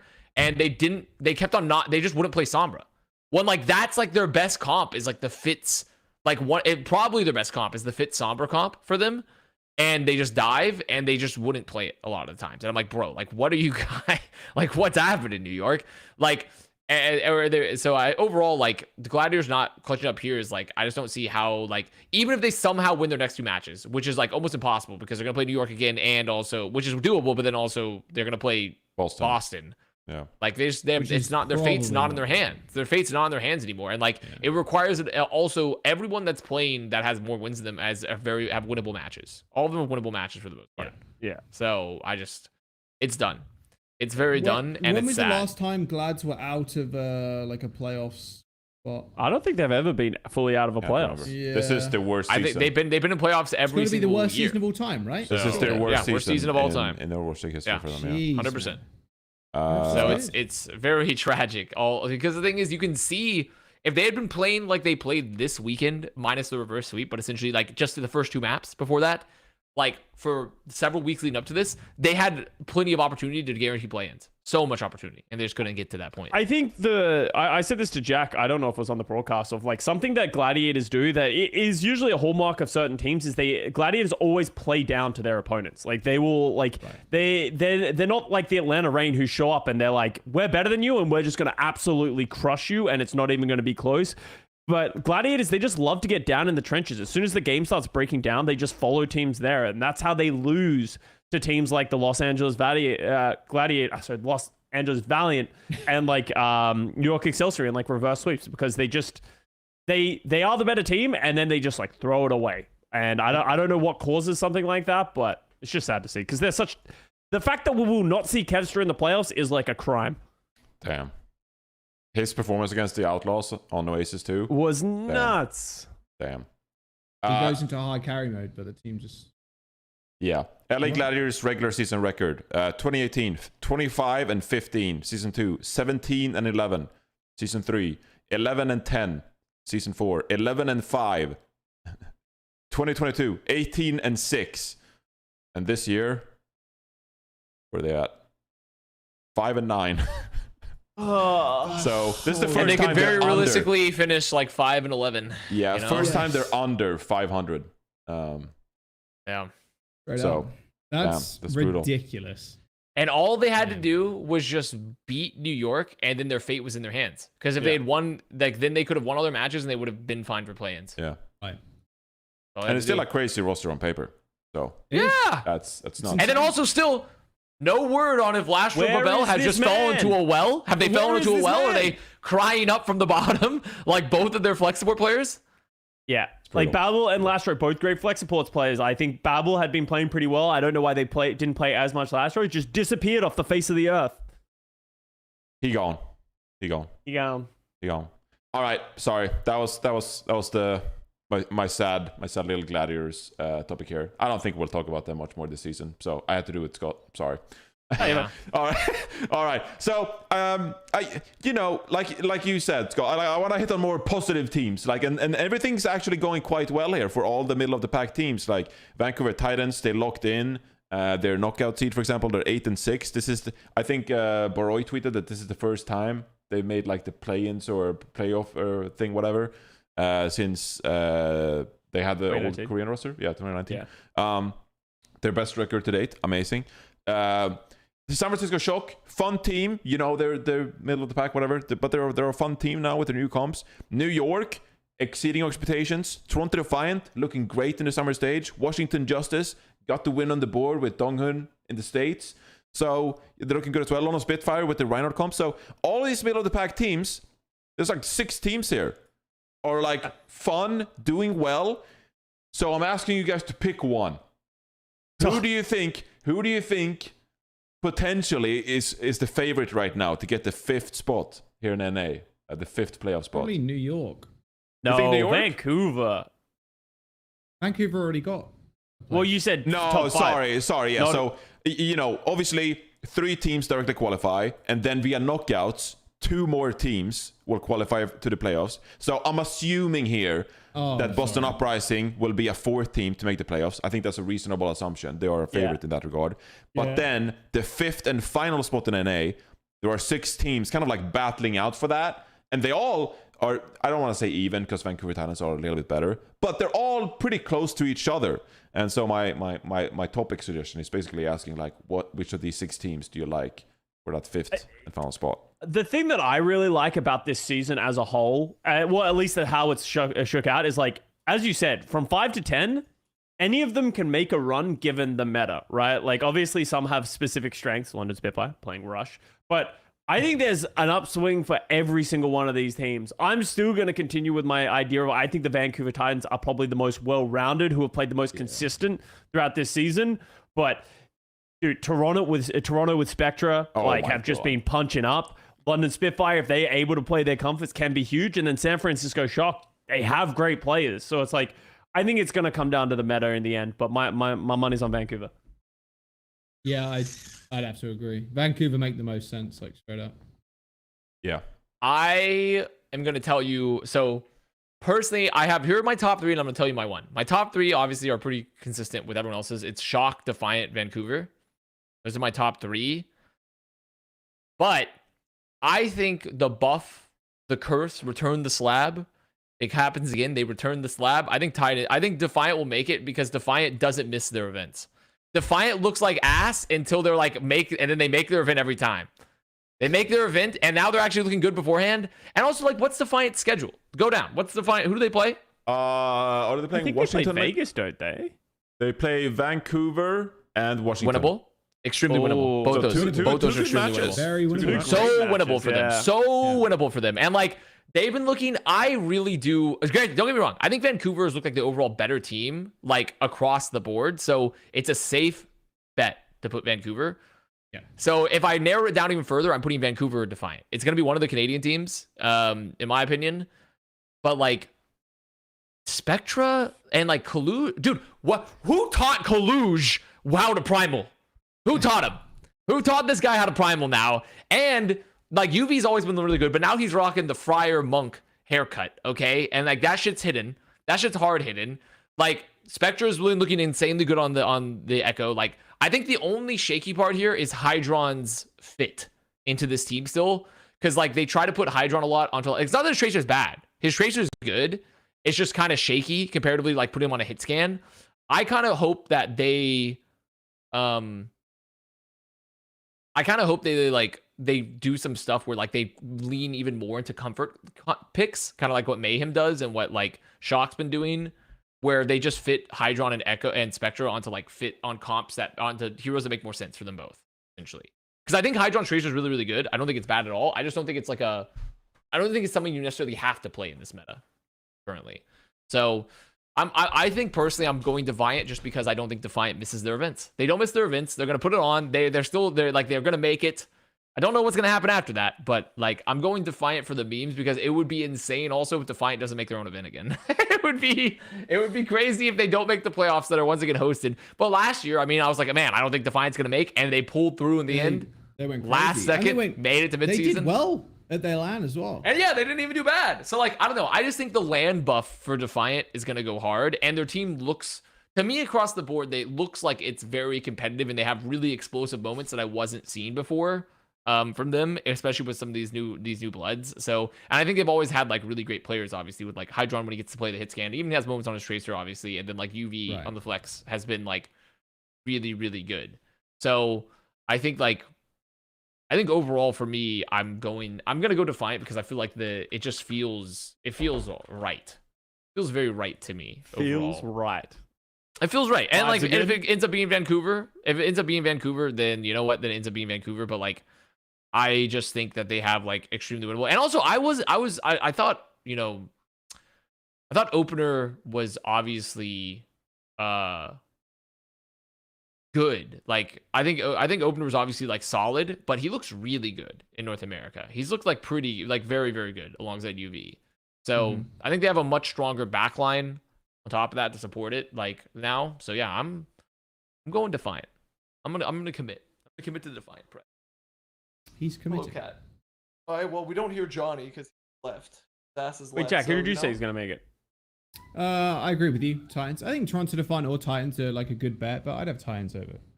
I think it comes down to the meta. I think if Sombra falls out in a big way, that's huge for Toronto. Because like they just don't look good at that hero. If Sombra goes out of meta, that'll be a big buff for them. I also think it would be miraculous if like that's true. huge. Like that would. But they can do that now. They can do that now though. Not they just haven't been doing it just doesn't. It doesn't feel good playing hits. You can't play it on all the maps.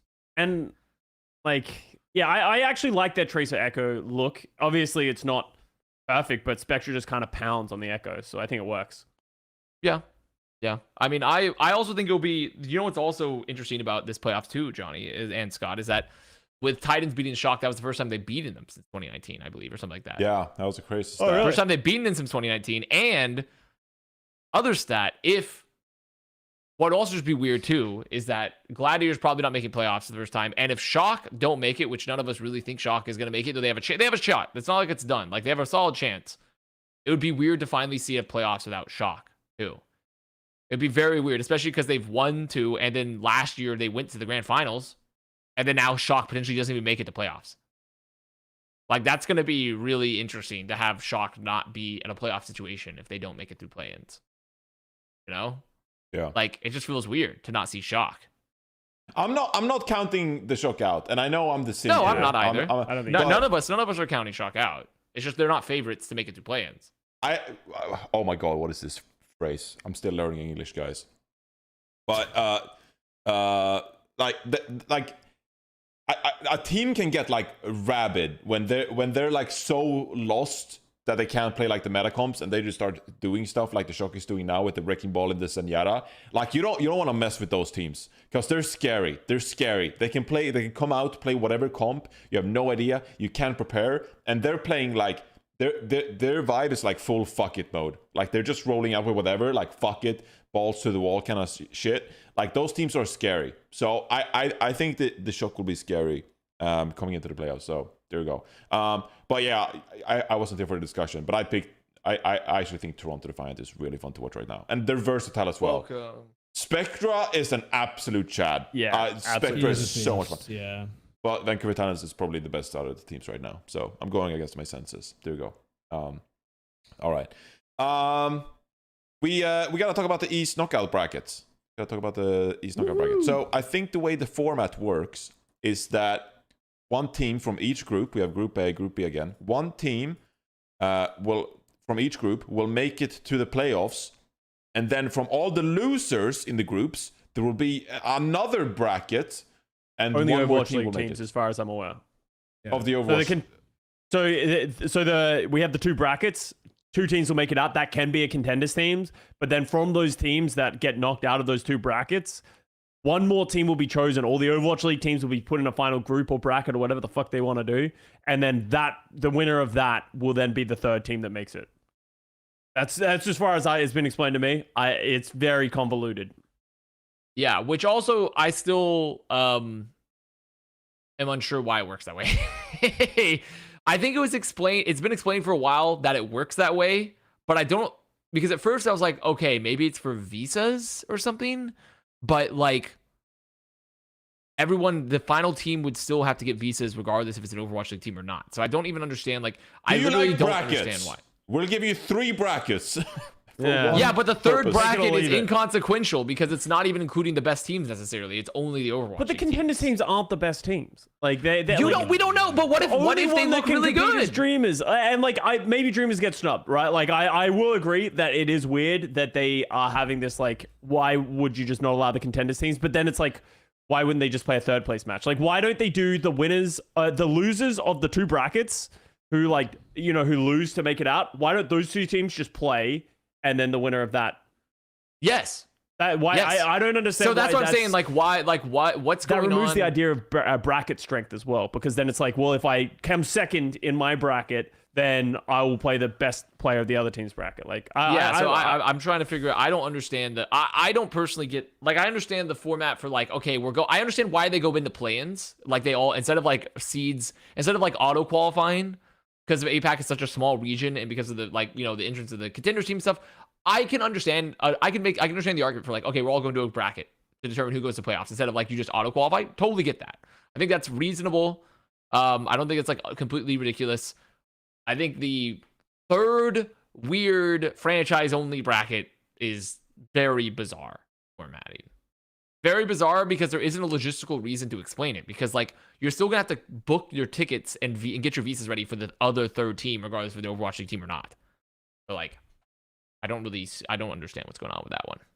But fair enough, but that's the bracket. Personally, I don't like the whole Group A, Group B thing where Seoul Infernal are playing Seoul Dynasty and these teams. Yeah, because also the 2nd seed Infernal got an an insanely easy bracket. I don't Infernal understand. got an insanely easy bracket. Why can't they be together? Like, is that too I many don't teams know. for a bracket? I Don't don't know. I don't know how brackets. Don't know. I don't know The how fact scheduling that- and brackets work and stuff like that. The fact that only one of Dallas Fuel and Hongzhou Spark can make it out of this group, and the other one's going to have to go through this, like, 3rd bracket is kind of crazy. And then it sucks even more that Dreamers is on this side of the bracket as well. That too. Because And I mean, Poker Face is not looking nearly as good after the lost finale, to be fair. So actually, never mind. But yeah, Dreamers in particular, like it's just They are the Group best A team is a I've group seen, of and hardcore death, just get and there's rolled. only Yeah. like what you have like. Bro. It's I understand that it's like we're looking at like 12 teams, so it's a relatively decent sized bracket, but it's like surely there had to have been a way like to make this like the format in APAC unfortunately is just disastrous, but like it is what it is. You if know? Rush becomes meta, Dreamers might make it out of Group A. Like, because both Hongzhou, it makes me want to like gouge my eyeballs out when I watch them play Rush, and then Dallas Fuel, like, obviously, like, should theoretically be the better team, but like, you know, Dreamers have been looking good on that. Like, yeah, that's the only team I can see making it out of this. the only benefit groups. to this groups is that it guarantees Infernal making it, because I don't want to see all the other teams in Group B. I don't want to see them. I don't want to see those teams approach a playoff. So I was don't going want to to see ask them ever you, have close. if you had to put a percentage, reasonable percentage, logical percentage, how much of a chance does Dynasty stand to actually 10. take on Infernal? 10%. I would give them more based on it. All comes down to the meta. I think Soul Infernal are by far the favorites, but like, what would happen if we end up in a ball meta? Dude, Bellis Rhea gets to play ball over Mag, and we know Against Mag's his kind own of team? Whoa! Yeah, There's no way that Infernal can't, like, even if it's a ball meta, like, it can't be enough, because I'm gonna be honest, I'm gonna be so mad if a ball meta, like, because at least with Jumpin has put out some reasonable tank performances Fake and plays with ball stuff. on the Shanghai Dragons. Woo! Bellis Rhea has put up some ugly Overwatch on fucking Dynasty. Ugly Overwatch outside of the ball. I don't like if he makes that is extreme. That's extremely fraudulent. That's so fraudulent if a ball meta like does that. Wrecking ball meta would be so sick because you'd have Gaga as well. But that's not. But the thing is, but only one of them's gonna make it. Only one of them's gonna make it though. Yeah, but that's why it'd be a fun group. I'm here for But the also, ball even meta. if it was Give me ball the meta, that meta. wouldn't save Charge, because Charge are still not good. Group B goes from being super trash to super good. Like, all of a sudden, Group B No, becomes does like it the though? superior. Does it really? Well, dude, look at Group B. Like, if they have, like, we have Fate, they have all Bellis the ball Rhea, players. fucking Gaga, all on ball. I mean the ball, but We that's have only the main Hanbin tank. ball fucking rolling That doesn't around. fix Mag like ball. how bad Whoa. the other teams have looked on the coordination front, though. No, that doesn't fix that. doesn't matter. Ball meta, baby. And that doesn't fix that. Ball meta.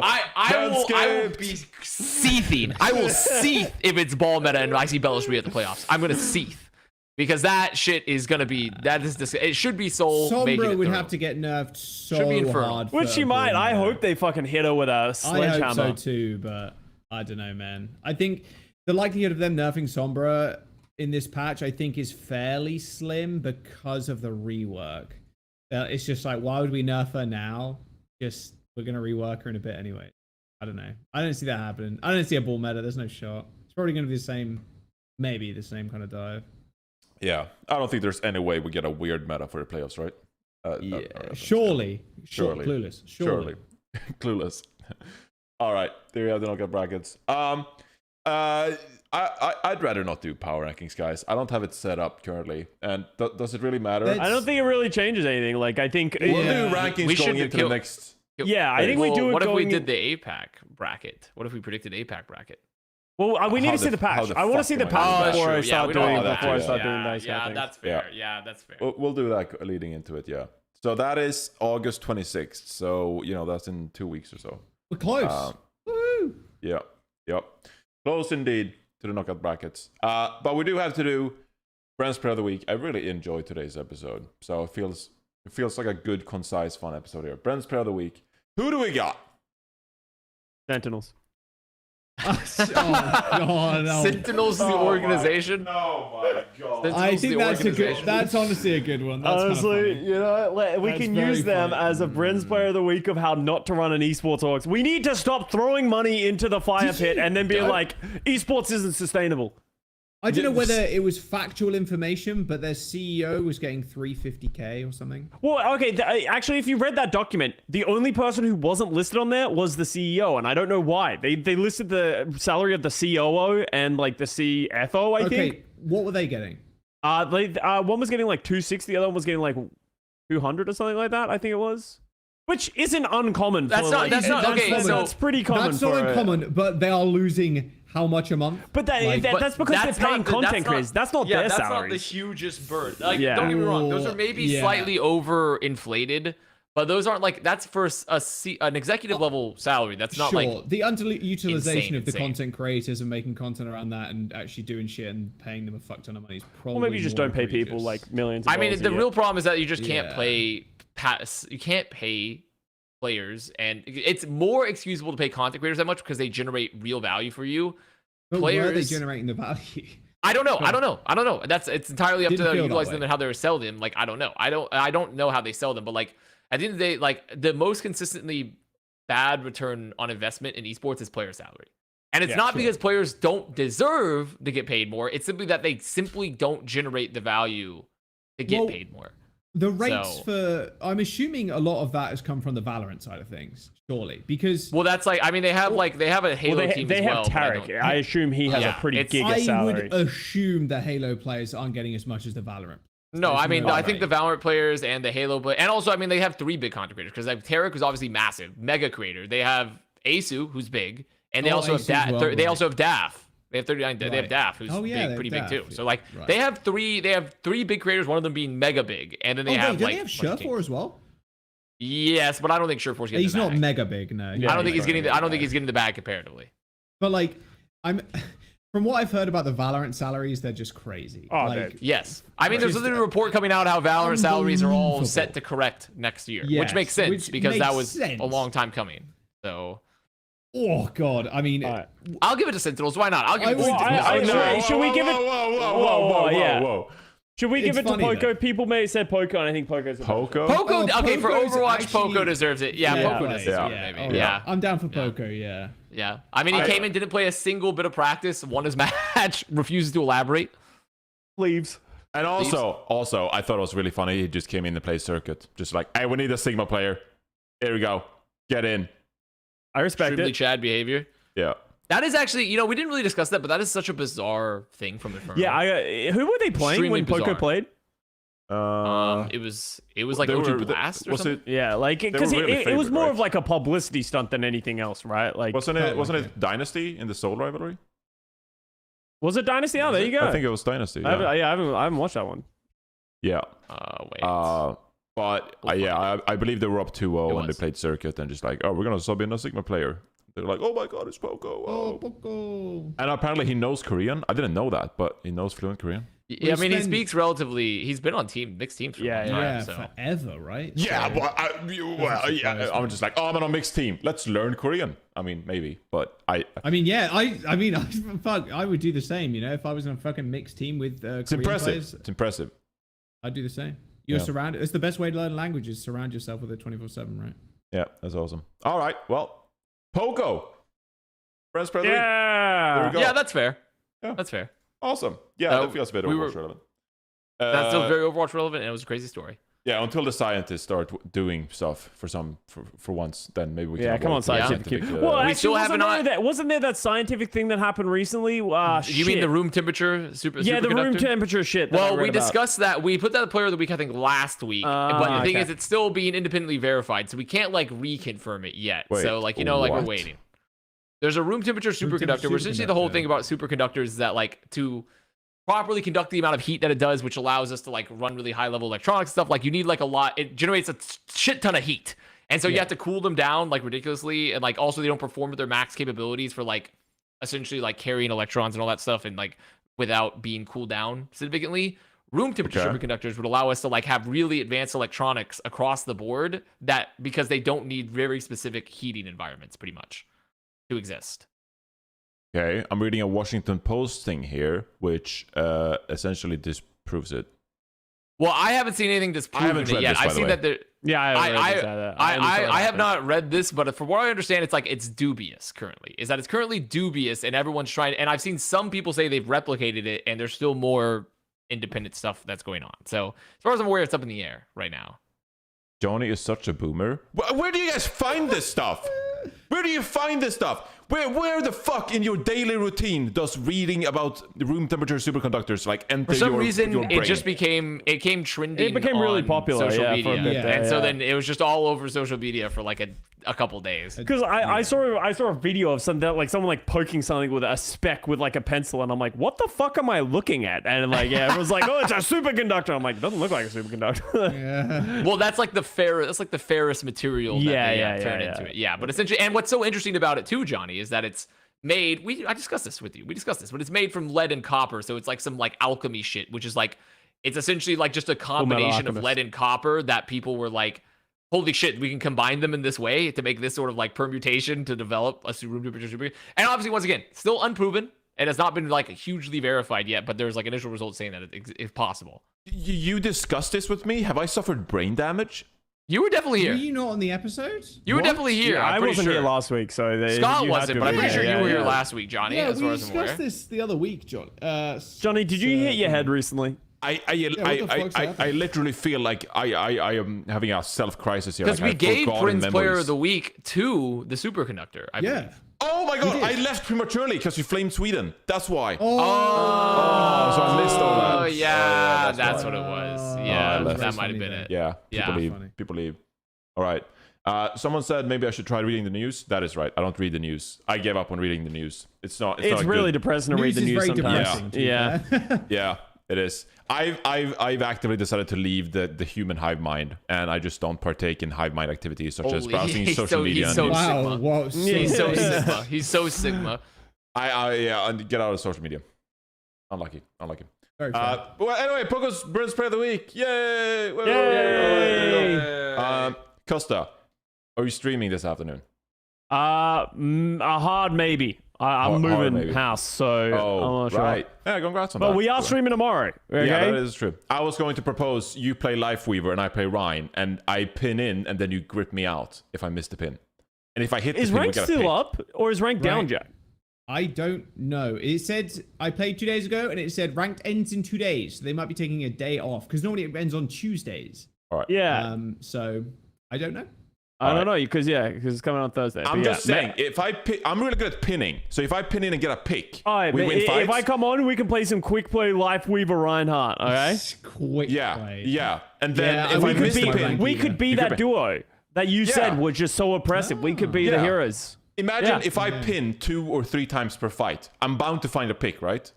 And well, so I have a cooldown on my grip. Just it's fine.